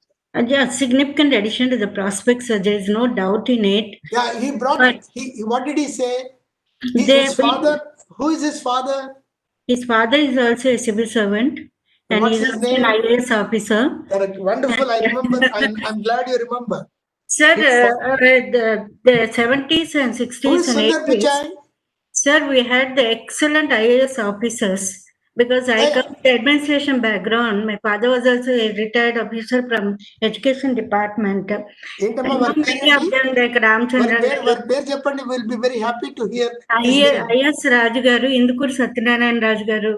His name IAS Raju garu and parent DPI. Very good. Excellent. Director of Public Instruction when Ramchandran garu వాళ్ళు IAS officers commissioners ఉన్నప్పుడు. Right. In 1970s to retire అయ్యారు. We had a very good set of officers. Have you heard of the name of Sri Adinarayana? Yes, sir. ఎవరు ఆదినారాయణ గారు ఎవరు? ఆదినారాయణ గారు కూడా one of the సెక్రటరీగా చేశారు ఆయన. Legendary educationist, legendary person, and they're all from Vijayanagar colony, Hyderabad. Why do I, who's an outsider, why do I remember the name? How do I remember the name of Mr. Adinarayana? మీరందరూ కూడా committed people having close. There are మీ మధ్యలో madam, మీ మధ్యలో కూడా మాకంటే ఎక్కువ commitment ఉంది. But మీలో ఉన్న ఆ హనుమాన్ లాగా ఆ శక్తిని బయటికి తీసుకురావాలి. ఇప్పుడు That's TV all the Narayana point. Garu ఉన్నారు. టీవీ నారాయణ గారు కూడా one of the eminent Yes, he was a Padmashri member of body the Public Service Commission. Public service commission member. And he was in the interview board when I was selected. Yes, sir. He was one of the eminent person, and right from childhood, I'm very close with their families, Right. and that's why I know them. How much contribution Her they husband is his his wife wife, is Mrs. Sadalakshmi, Radhalakshmi garu, MLA. correct, former minister. And his son-in-law is also one of the joint director of industrial sector. Yeah. And ఆయన IAS officer maths tuition చెప్పేవారండి evening శాంతినికేతన్లో. And the students and the promotion, and here I'm not talking about brain drain, but the first thing is the policy why the government has taken initiative. They want to tap the quality within the country. Adi Yeah. first motive valadi. ఇప్పుడు మీరు 1 minute అమ్మా, 1 minute. ఇప్పుడు do you know that 25% of the innovations in US are done by Indians? Yes, sir, Indians. Correct. So, no, 1 minute. What does it mean? It means that the innovation is getting transformed into a practice and an industrial product or IT product there, and it's coming back to us. Where is the drain? And it's coming back through the technology route. A lot of it is also coming back in the shape of additional financial resources. Yeah, the remittances made, 1 minute, the remittances made by individuals from US of Indian origin. So where is the drain? There is no drain. Only thing is, as you rightly said, manas institutions kuda a resilience ni build up cheyali. I fully agree. And today, in the context of the globalized village, there is nothing like a single country which can survive on its own. Even a country like China cannot do it. Avuna kadi. So kabatti, if the benefits of that migration, if the benefits of this kind of a, whatever you may call brain drain or whatever, if they are available to even Indian society in the shape of technology, transfer of technology, financial resources, I think we should welcome that. That's all is the point. Okay? Right. Next question. Usha Padmini garu. Usha Padmini garu. One introduce చేసినప్పుడు వారి subject కూడా ఎక్కడో చెప్పమని.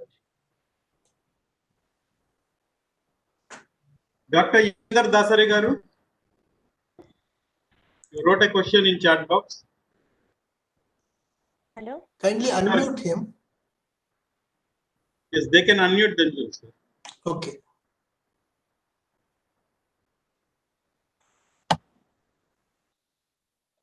Sir, shall I ask you one more question, sir? Sir, I am Dr. Naziruddin, sir, speaking from Usmania College, Kannur, sir. Kannur, yes. I Yes. came to your college as Commissioner Intermediate Education.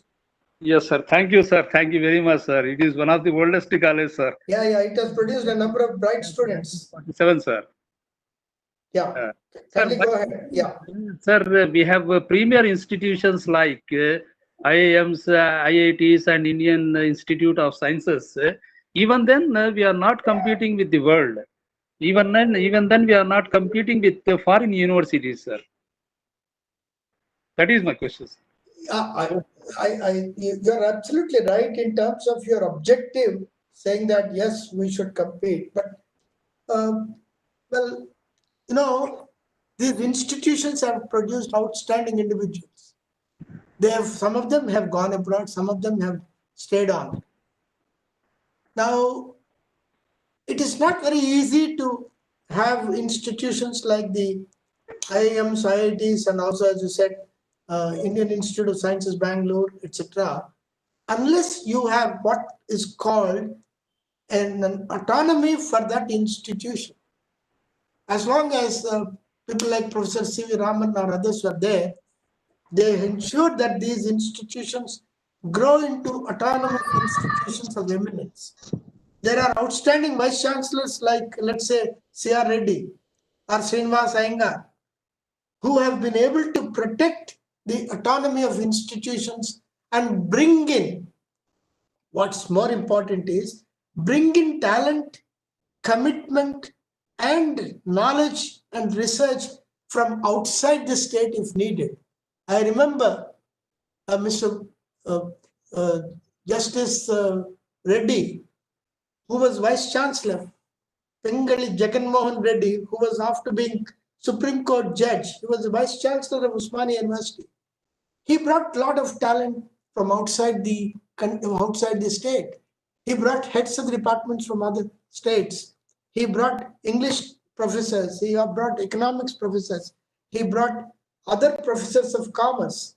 So if you make the university into a real university where the best of talent is available as the head of the institution, I'm sure you will have these institutions developing into world-class institutions. I fully agree with you that we need to work in that direction, but given the dynamics of decision making, given the dynamics of the caste, region, religion, etc., probably it may not be possible in all cases, but I think we should work in that direction. Thank you, sir. Thank you very much, sir. Thank you. Yeah. Thank you. Next question. Sir, there is a question from Usha Padmini in the chat box. Yeah. What's the question? Gradually, the number of government educational institutions from primary schools to degree colleges are decreasing in the name of regularization. Then how can the poor students educational facilities? So what is the harm in decreasing? You see, if there is an institution which needs to be consolidated, let us consolidate it. I don't think there is any problem. The point is, if the student is denied access, the student, let's say, now what happened when the residential schools were established? The residential schools were established, people were brought from different places, they were made to stay there, quality food, quality learning, infrastructure has been provided. You can see the performance of these residential schools because both the teacher and the student are available round the clock to each other. So I'm sure that the residential schools both in AP and Telangana are doing very well, including the tribal residential schools. I think it's a good development. It's not the number, it's a quality of teaching which is important. If the students have a choice of deciding to go from one school or another, why do students leave if a particular school is doing good work? In fact, in my own instance, when I took charge as Commissioner Intermediate Education, the pass percentage was 26. With a lot of support from the teaching community, with a lot of effort being made by various functionaries within the system, we have been able to genuinely increase the pass percentage to about 52 in a matter of 3.5 years. So it is possible to bring in quality consciousness. We established the academic guidance and monitoring cells. So the point I think which the national education policy is aiming at is, if you are able to develop common infrastructure and also monitor it on a regular basis from a centralized location, there is no harm. A lot of good has happened because of the residential schools. So I don't think anybody can deny the wonderful performance of the residential schools for various disadvantaged sections of the society. Those students have also been doing very well. So I think there is no harm in bringing down the number, as long as your monitoring mechanism is not good. In fact, Kerala has a very good system. Even today, they are running what is called the First Bell program. The First Bell program, they're able to reach out to 45 lakh students on a daily basis through what is called the Victor's channel, which is a channel set up exclusively in the Directorate of School Education, and also through the IT, the broadband. It's a combination of these two. They're involving the local teachers. So I think something like that will have to be worked out in various states. I'm sure Kerala is way ahead of others in terms of using IT for school education. A number of students have their own blogs. I went and saw in 2013-14. They have set up excellent facilities. Their institutions are good. So I'm sure we are also working in that direction, but it will take some time. As far as the school education is concerned. And Kerala has a number of autonomous colleges which are doing very well. And private aided and unaided autonomous colleges are also doing very well in Kerala. I think we need to follow that example. It's our In fact, I myself introduced this rationalization as Commissioner Intermediate Education. We shifted 700 lecturers from private aided colleges to government colleges because there was no work for them in the private colleges, and it worked wonders. And those private aided college teachers were also very happy. They found an institution where they could teach. Quite a few of them were happy. Some of them perhaps were not happy. Kameshwari Garu, are you there? Sir, she wrote in the chat box, should college arrange the internship? Should college arrange the internships and summer trainings, or can the student has choice? Should these internships should be subject related? Now you see, right, I agree. I think this internship has not been working in a very organized fashion. Depending on the interest of the local teacher and the student, some relationships have been built. I think a lot of effort is being made in AP now to make the internships a little more meaningful, I think, which is a very positive development. Internships should depend on both, as you said, the local student's choice and also the availability of an institution. In AP HRDI at Bapatla, we took interns from BITS Pilani. We took interns at Visakhapatnam from the local polytechnics. We took interns from the local polytechnics at Bapatla. So I think you have to work out a mechanism by means of which the institutional integration between both government institutions and private institutions will have to be worked out. Depending on, for instance, your Chittoor, you have an industrial cluster, IT cluster. So you make use of that cluster to send your students there in Chittoor, Nellore border. So these can be worked out, but it depends essentially on the interest of the local teacher, local lecturer, and also the local available industry. It is good. What is now being done is to give it an institutional framework for the internship, as the government of AP is doing it. They have started this program of sending these students on 2 or 3 months program from the universities to various institutions for fieldwork. I think that can be really scaled up.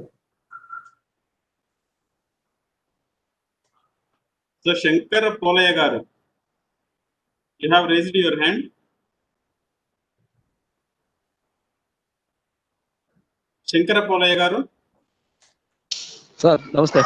Good morning, sir. Namaskaram, Good evening. Cheppandi. No, sir.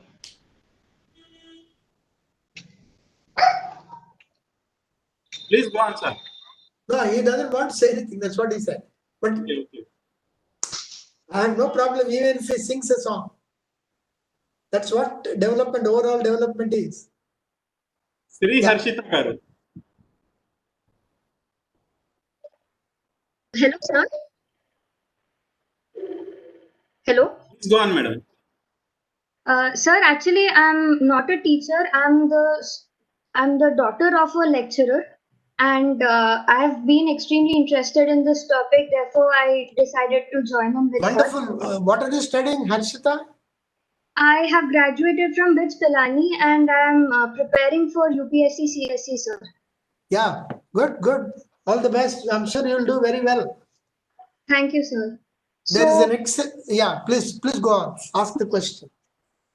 My question is actually, I might be wrong in my analysis, but I believe that primary education is one of the biggest catalysts for overall development in multiple sectors in the entire world.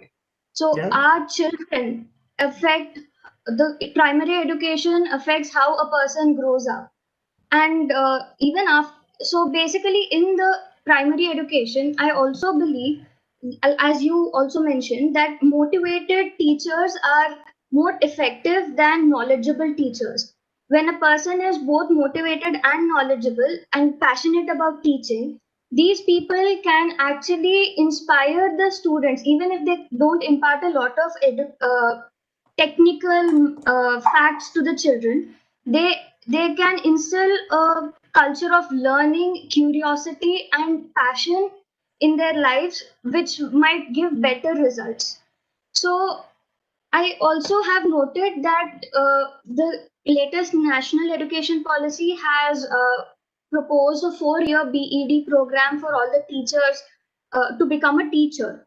So I was wondering if there is a there should be a solution where professionals, young professionals like myself, when I was back in the college, or I was, the only place I could have gone and taught was one of the NGOs that was very excited and willing to teach the local students. But I was wondering if on a more formal platform, we could induct people from the local younger professional talents at lesser cheaper rate, which would actually add to the manpower that is needed, very much needed for implementing such a lofty national education policy. Is there a more formal platform or a solution that we can think of? Absolutely, Harshita. In the first instance, I would like to congratulate you. You are very articulate, very conscious of the usage of expressions. I'm sure with a little bit of effort, you will make it to the civil services. God bless you. Absolutely right. There is going to be a platform in the new education policy through what is called the peer learning, peer teaching. The persons from the communities will be drawn, as you rightly said. They could be from the IT sector, they could be from the industrial sector, they could be from anybody in the local community. They can certainly make their efforts. In England, there is a process which enables a civil servant to go back to the teaching for a period. He can go on a sabbatical, go ahead and teach. I'm sure there will be enough bureaucrats like us who may want to spend a couple of years, provided we get an opportunity of teaching in a classroom. I find that more and more from the IT sector are wanting to do it. In fact, my own son and son-in-law and my daughter were from the IT sector. They have been teaching in the local schools even as they work.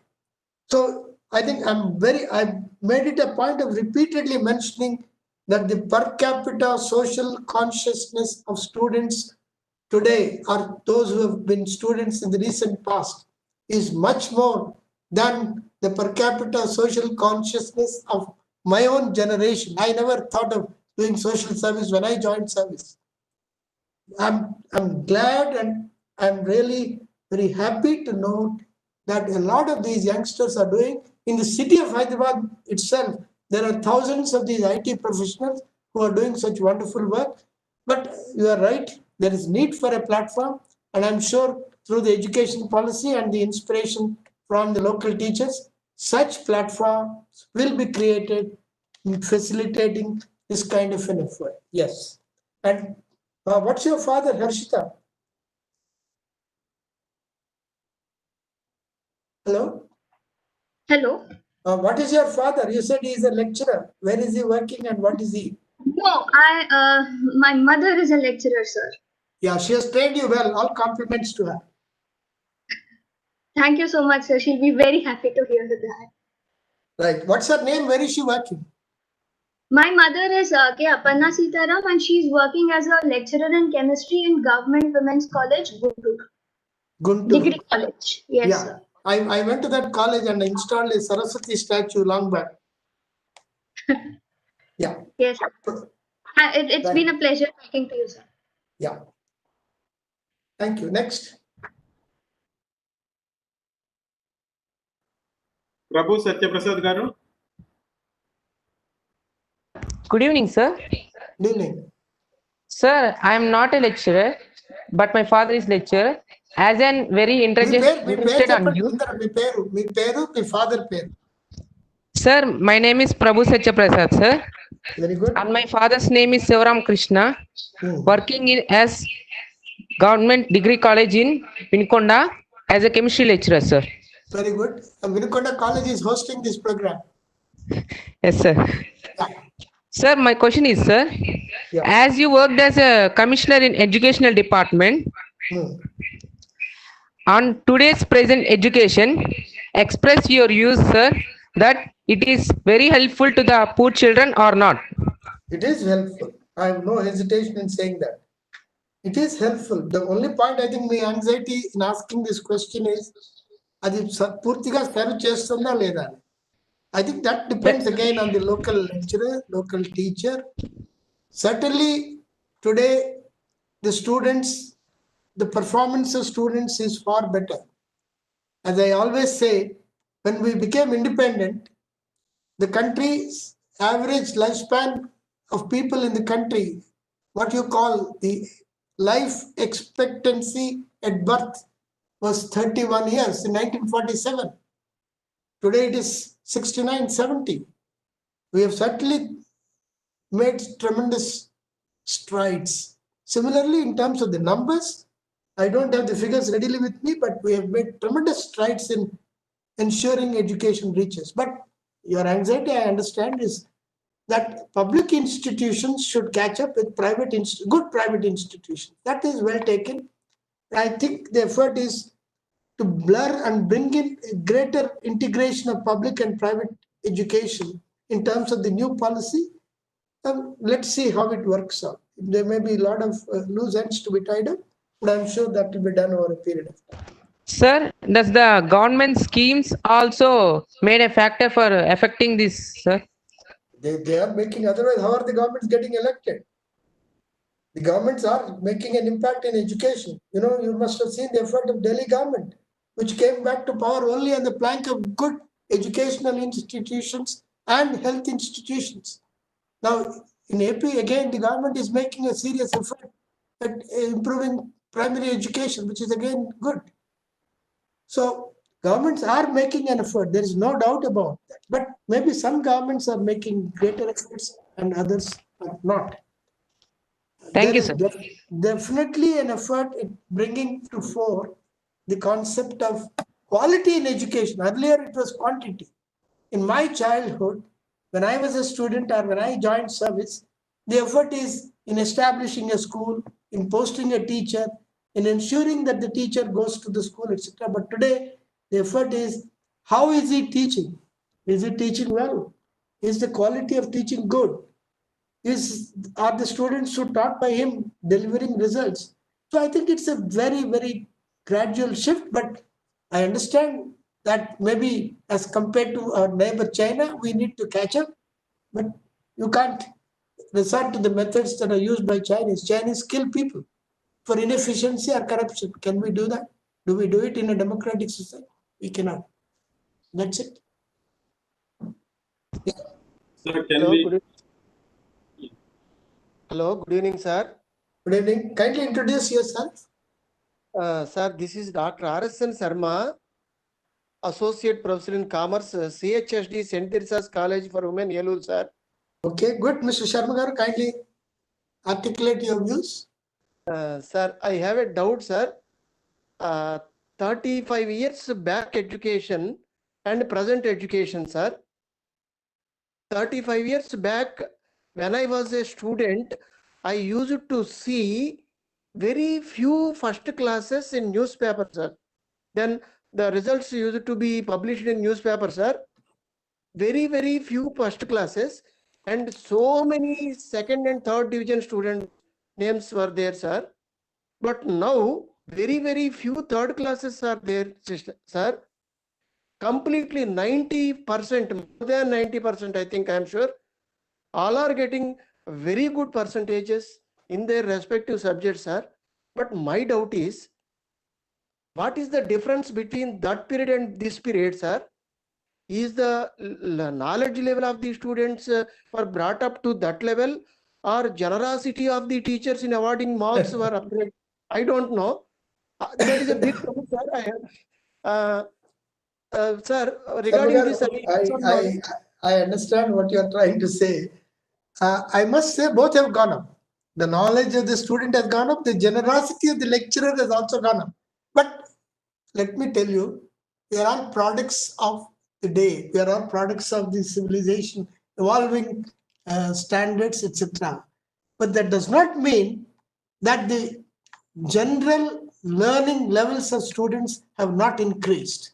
Let me tell you, today's best student is far better than the best students about 40 years back. I have no hesitation in saying that. Whether he or she has adequate ethical, moral principles as compared to the best of earlier times, I really do not know, because we have no way of measuring the ethical standards over time. There should have been an empirical study during those days of how many of them are ethical, how many of them are not, etc. But we don't have that kind of historical data.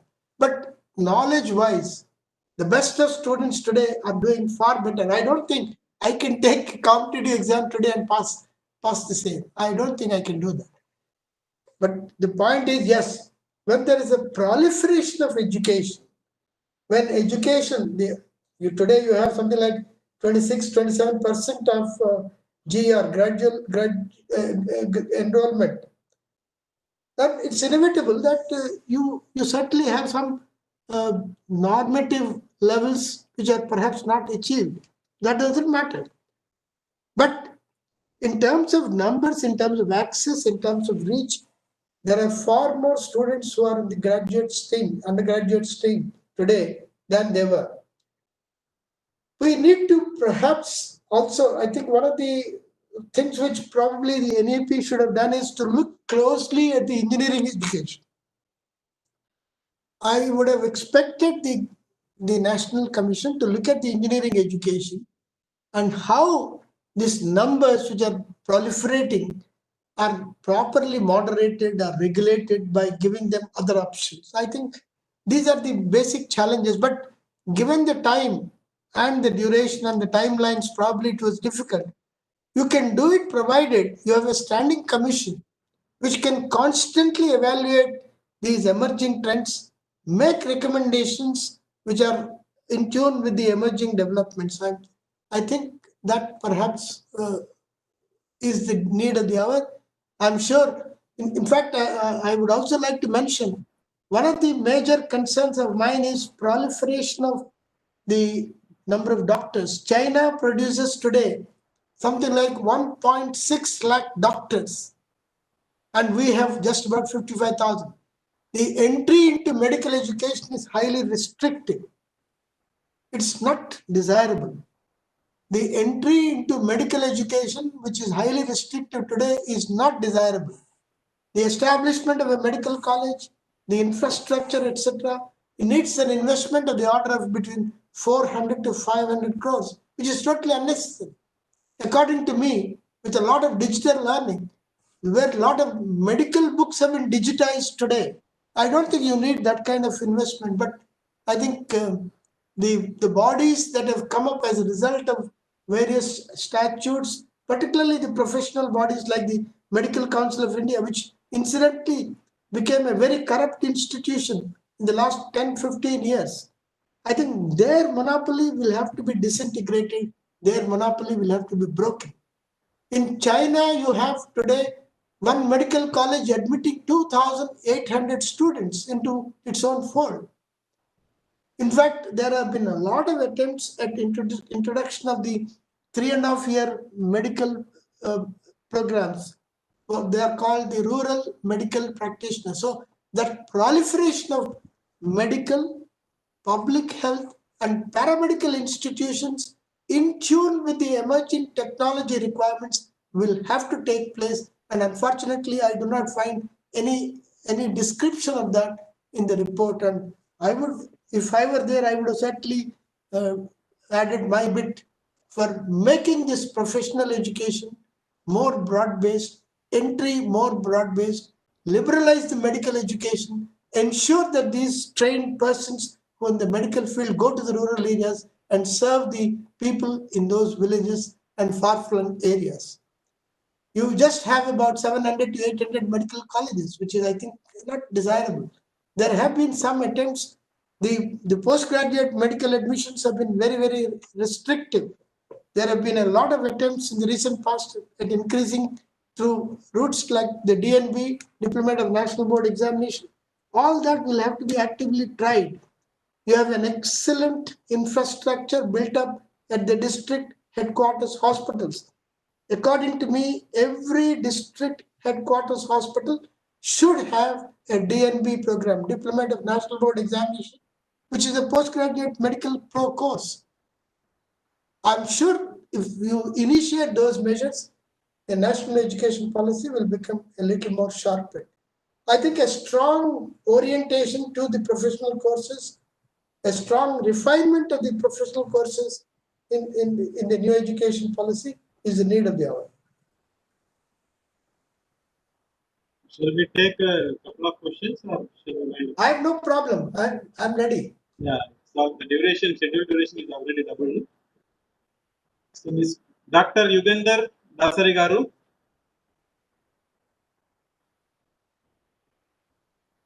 Dr. Yugandhar Dasari Garu. Yes, sir. Very good evening, sir. Good evening. Chakrapani Yugandhar Sir, garu. sir, this is Yugandhar, sir, Physical Director, Government Degree College, Palmer, sir, Krishna District. Very good. You remember I gave you permission to teach when I was Commissioner Intermediate Education, provided you have a subject in that post-graduation. Yes, sir. Both librarians and physical directors, I permitted them to teach in government colleges because I think they were overworked. Yeah, thank you, sir. Just my request is, I request you, sir, to please inform, recommended the government to make physical education as a compulsory subject in curriculum, sir. It has been made compulsory in the new education policy. It has been made compulsory in the new education policy. Yeah, in most of the countries, by giving more importance to physical education, it will, to physical education, they are decreasing the medical bills and expenses also, sir. I agree. I fully agree. Yes, sir. If there is both theory and practicals in physical education, that means health and physical education is one of the subjects, sir. Absolutely. Then every student will benefit, which is very important in this pandemic C-19 situation, sir. I agree. I certainly agree. And there is enough focus on physical education, community development, physical effort, and relating to the nature, relating to environment. I think those are all very positive developments. And I'm sure you are absolutely right.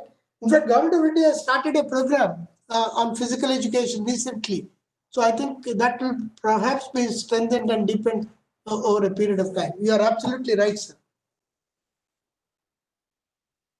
Yeah. Shyam Prasad Garu. Sir. Hello. Yes, Mr. Shyam Prasad, kindly introduce yourself. Sir, my name is Shyam Prasad, sir. I'm a postgraduate from SV University, sir. Yes, Kapandi. Yes, subject to the Shyam Prasad Garu? Zoology, sir. Zoology, yeah. Sir, నా question వచ్చి పరిశోధన వైపు వెళ్ళేటువంటి విద్యార్థులకి అనేక రకాలైనటువంటి fellowships government of India కావచ్చు, government of India provide చేస్తుంది, లైక్ సిఎస్ఐఆర్ ఫెలోషిప్స్ కానీ ఆర్జిఎన్ఎఫ్ అనే ఒక ఫెలోషిప్స్ కానీ విద్యార్థులు ఎవరైతే ఉంటారో క్వాలిఫై అయిన వాళ్ళు సర్టన్ ఒక ఏరియాలో రీసెర్చ్ చేయాలని ఉంటారు, కానీ అలాట్ చేసినటువంటి గైడ్ దగ్గర ఆ ఫెసిలిటీస్ ఉండకపోవచ్చు. ఉంటే ఓకే, ఉండక వాళ్ళ దగ్గర అలాంటి ఫెసిలిటీస్ లేనందువలన గైడ్ ఏ ఏరియాలో అయితే పరిశోధన చేస్తున్నారో అదే ఏరియాలో వచ్చినటువంటి విద్యార్థిని కూడా చేయమంటారు. అలా చేయడం వల్ల ఎంతవరకు sir? I agree what you are saying. Aya guide gari subject knowledge ఆయన దగ్గర ఉన్న facilities బట్టి రీసెర్చ్ చేయమంటున్నారు. I fully agree. It's not correct. As you rightly said, it should relate to the interest of the student and the need of the society.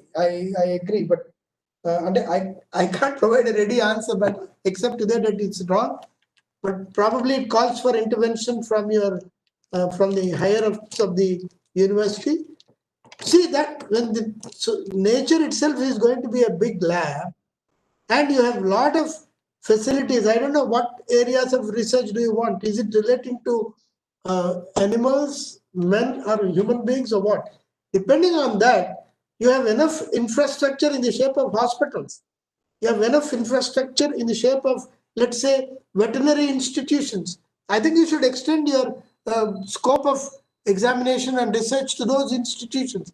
I think your guide will have to take a slightly liberal call and say that, yes, if you are doing relating to human beings, go to that hospital or go to that lab. Or if you are doing something, that's where I'm saying institutional interaction. మీ ఏరియాలో ఉన్నటువంటి zoology institutions ఏమైనా ఉన్నాయా? Government of India institutions ఉన్నాయా? CSIR labs ఏమైనా ఉన్నాయా? లేకపోతే government హాస్పిటల్స్తో linkages పెట్టుకోవచ్చా? If it is human beings oriented or if it is animal oriented, I'm sure you have any number of veterinary institutions. You have, in fact, a veterinary university at Tirupati. So that can be linked up, but it calls for a certain opening up of your widening and widening of your perspective. And I'm sure your head of the department and your senior professors will help you in that direction. Question, sir. Yeah. Sir, ఇప్పుడు SEM basically మేము చదివింది వచ్చి yearly wise exams. అదే ఈ degree exams ని sems wise పెట్టారు sir. Sems ఏంటంటే syllabus ని ఎక్కువగా డంప్ చేశారు. డంప్ చేయడం వల్ల ఫస్ట్ హాఫ్ ఆఫ్ మొదటి సెమ్ కావచ్చు లేదా మూడో సెమ్ కావచ్చు, ఫస్ట్ సెమ్కి వచ్చేసరికి టైం ఎక్కువ దొరుకుతుంది టీచర్స్ కి, లెక్చరర్స్ కి టీచ్ చేయడానికి ఎక్కువ సమయం దొరుకుతుంది, వాళ్ళు కంప్లీట్ చేయగలుగుతారు. కానీ సెకండ్ హాఫ్ ఏదైతే ఉంటుందో దానికి సఫిషియంట్ టైం దొరకదు, టీచ్ చేయరు. పిల్లలు ఎలా అంటే స్టూడెంట్స్ ఆదివారాలు కూర్చోమనండి. let them come on a Sunday, let them come on a holiday. In fact, I have repeatedly said there can be never a holiday for an institution. An individual can take leave, that's okay. But మీరు ఎప్పుడైనా temple ని మూసేస్తారా? Temples ని మూసేయరు కదా, church ని మూసేయరు కదా, mask ని మూసేయరు కదా. Similarly, an educational institution should never be closed. An individual, yes, ఆయనకి ఆదివారం పని ఉంటే సోమవారం వచ్చి కూర్చోమనండి, సోమవారం పని ఉంటే ఆదివారం నమ్మనండి, సాయంత్రం ఇప్పుడు కూర్చోమనండి. ఇప్పుడు జూమ్ వచ్చింది కాబట్టి జూమ్ లో కాన్ఫరెన్స్ పెట్టుకోండి. That's how you need to interact. I'm sure once you show interest, the lecturer will be taking interest. If he is not taking interest, he'll be compelled to take interest by sheer peer pressure. So build that. Sir definitely teachers ఎవరైతే వాళ్ళు చెప్పడానికి రెడీగా ఉంటారు always మాకు. కానీ నేను అనేది ఏంటంటే అలా తక్కువ స్పాన్ ఉన్న టైం తక్కువగా ఉండడం వల్ల స్టూడెంట్స్ ఎవరైతే వాళ్ళు జస్ట్ పాస్ కావడానికే చదువుతారు, కానీ నాలెడ్జ్ గెయిన్ చేయడానికి చదివే వాళ్ళు చాలా తక్కువ ఉంటారని అలా ఉండడం. Maybe what you're saying is right, but pass కావటం కూడా ఒక ఆబ్జెక్టివ్ కదా, it's not un undesirable objective. Knowledge gain చేయండి, బట్ పరీక్ష పాస్ అవ్వడం, సిలబస్ లో కొంత అవగాహన ఏర్పరచుకోవడం కూడా అవసరం. But I know you have a problem. I can't just wish it away. I can't wish away the problem, but I think it's something which has to be worked out in terms of, in fact, when I was a student, there was this agitation, and the university and colleges were all closed almost for 1 year. So they reduced the syllabus, like ఇప్పుడు pandemic లో మనం కొంత syllabus ని కూడా reduce చేసినట్టు. So depending on the specifics of this particular thing, I'm sure your head of the department would always have enough leeway to decide the exam content. Yeah. Sir నాకు link మా madam గారు share చేశారు sir. I'm student only. Thank you sir. Okay, very good, wonderful, all the best.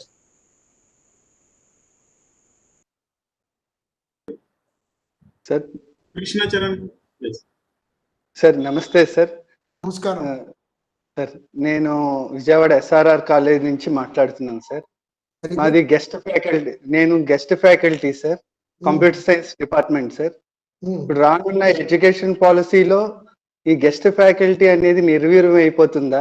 అంటే present కూడా ఇప్పుడు చాలా మమ్మల్ని కూడా నెగ్లెక్ట్ చేసేస్తున్నారు. ఇప్పుడు ఈ గెస్ట్ ఫ్యాకల్టీ చాలా వరకు ఫస్ట్ ప్రజెంట్ రెగ్యులర్ లెక్చరర్స్ తో పాటుగా కాంట్రాక్ట్ తర్వాత గెస్ట్ ఫ్యాకల్టీ చాలా యాక్టివ్ పార్ట్ గా ఉంటుంది. అలాంటి గెస్ట్ ఫ్యాకల్టీస్ స్టేట్ లో ఎస్పెషల్లీ ఇన్ ఏపీ దాదాపు 800 కుటుంబాలు జీవిస్తున్నాయి సార్. ఇప్పుడు ఈ వ్యవస్థను నిర్వీర్యం చేస్తే దాదాపుగా 1200 మంది రోడ్డును పడతాయి సార్. మా గురించి ఏమన్నా రికమెండ్ చేయగలరా sir state government?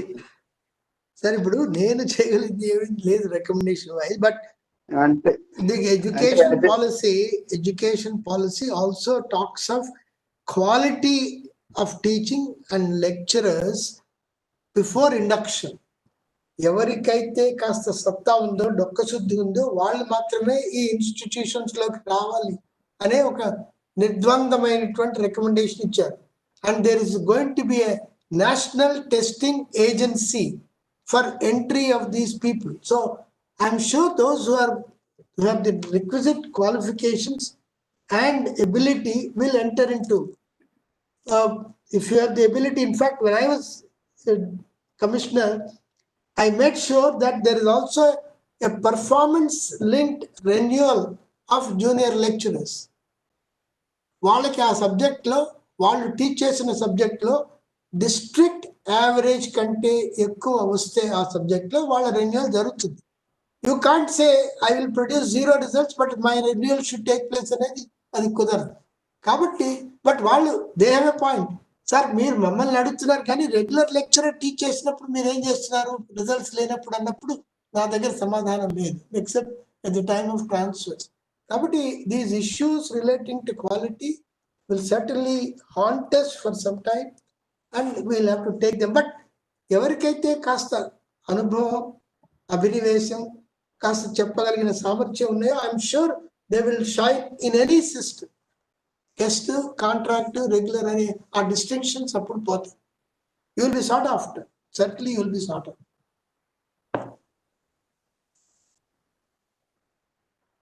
Hello. Yeah. Sir, I am Kiranmayi from TJPS College, Guntur. చెప్పండి మా ఏంటి మీ సబ్జెక్ట్ కిరణ్మయ్య గారు? I teach statistics, sir. Statistics, good. Quantitative techniques. Right. Sir, here I am with one query. Sir, today many people are talking about quality of education. That is okay. Today quality of education is not there. As a parent, I too agree. But nobody is talking about the present situation of the private teachers, sir. So they, according to me, the quality of education directly depends upon the teacher. But many educational institutions today, they are hiring the faculty just on the basis of their economical point of view. For low salaries, they are taking the faculty. They are hiring the faculty. And also private school teachers also suffering a lot. So what could you recommend in order to come I can't have a general recommendation. ఇప్పుడు yes, any yes, institution వాళ్ళ teaching సరిగ్గా లేకపోతే over a period of time it will go down into history. That's all. అంతే కదా. ఇప్పుడు engineering education you can see where it is at the crossroads today. A lot of engineering colleges are getting closed. So it will happen to all other educational institutions. I fully agree. అంటే వాళ్ళని సరైన పద్ధతిలో తీసుకోవడం, వాళ్ళకి ఒక orientation పెట్టడం, వాళ్ళకి commitment levels పెంచడం, ఇవన్నీ కొంచెం జరగాలి. I fully agree. For a person who is drawing let's say 6 or 7,000 or 8,000, his levels of motivation, her levels of motivations are going to be low. I fully agree with you, but I think over a period of time, such institutions will perhaps disappear. That's all. We can't help it. You see, you can't have a uniform standard in the case of private institutions. In fact, I tried to bring in some regulation into aided colleges, but other private institutions, it's not possible. Yeah. Sir, one doubt. Can't we completely eradicate this private education? Is it not possible, sir? It is not possible. It should not be done according to me. You see, you cannot create monopolies in the name of government institutions. There should be a checks and counter checks, balances between private and public sector. Though I am all for the public sector, but it's wrong to eradicate or totally ban private education.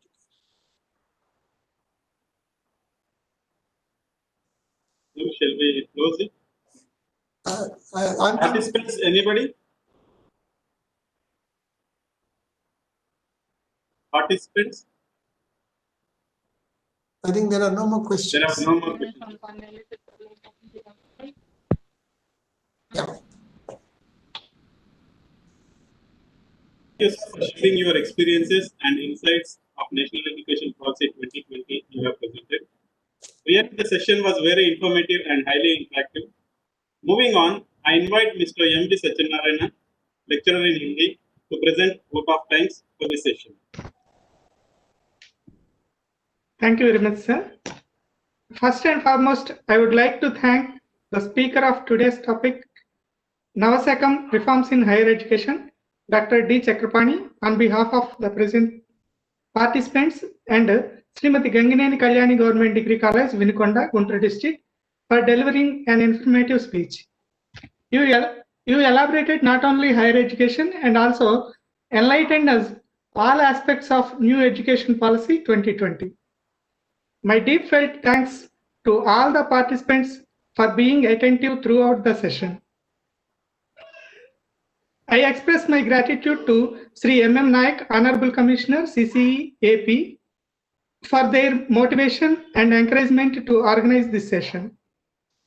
I also thank all the team members and other dignitaries for their support to organize this program successfully. Thank you one and all. Thank you, sir. Thank you, sir.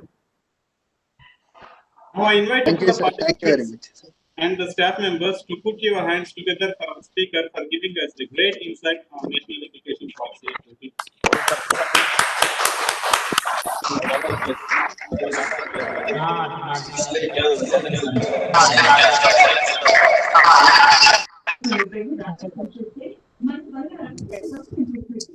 That's all for today's session. We'll meet tomorrow with the same link at 5 p.m.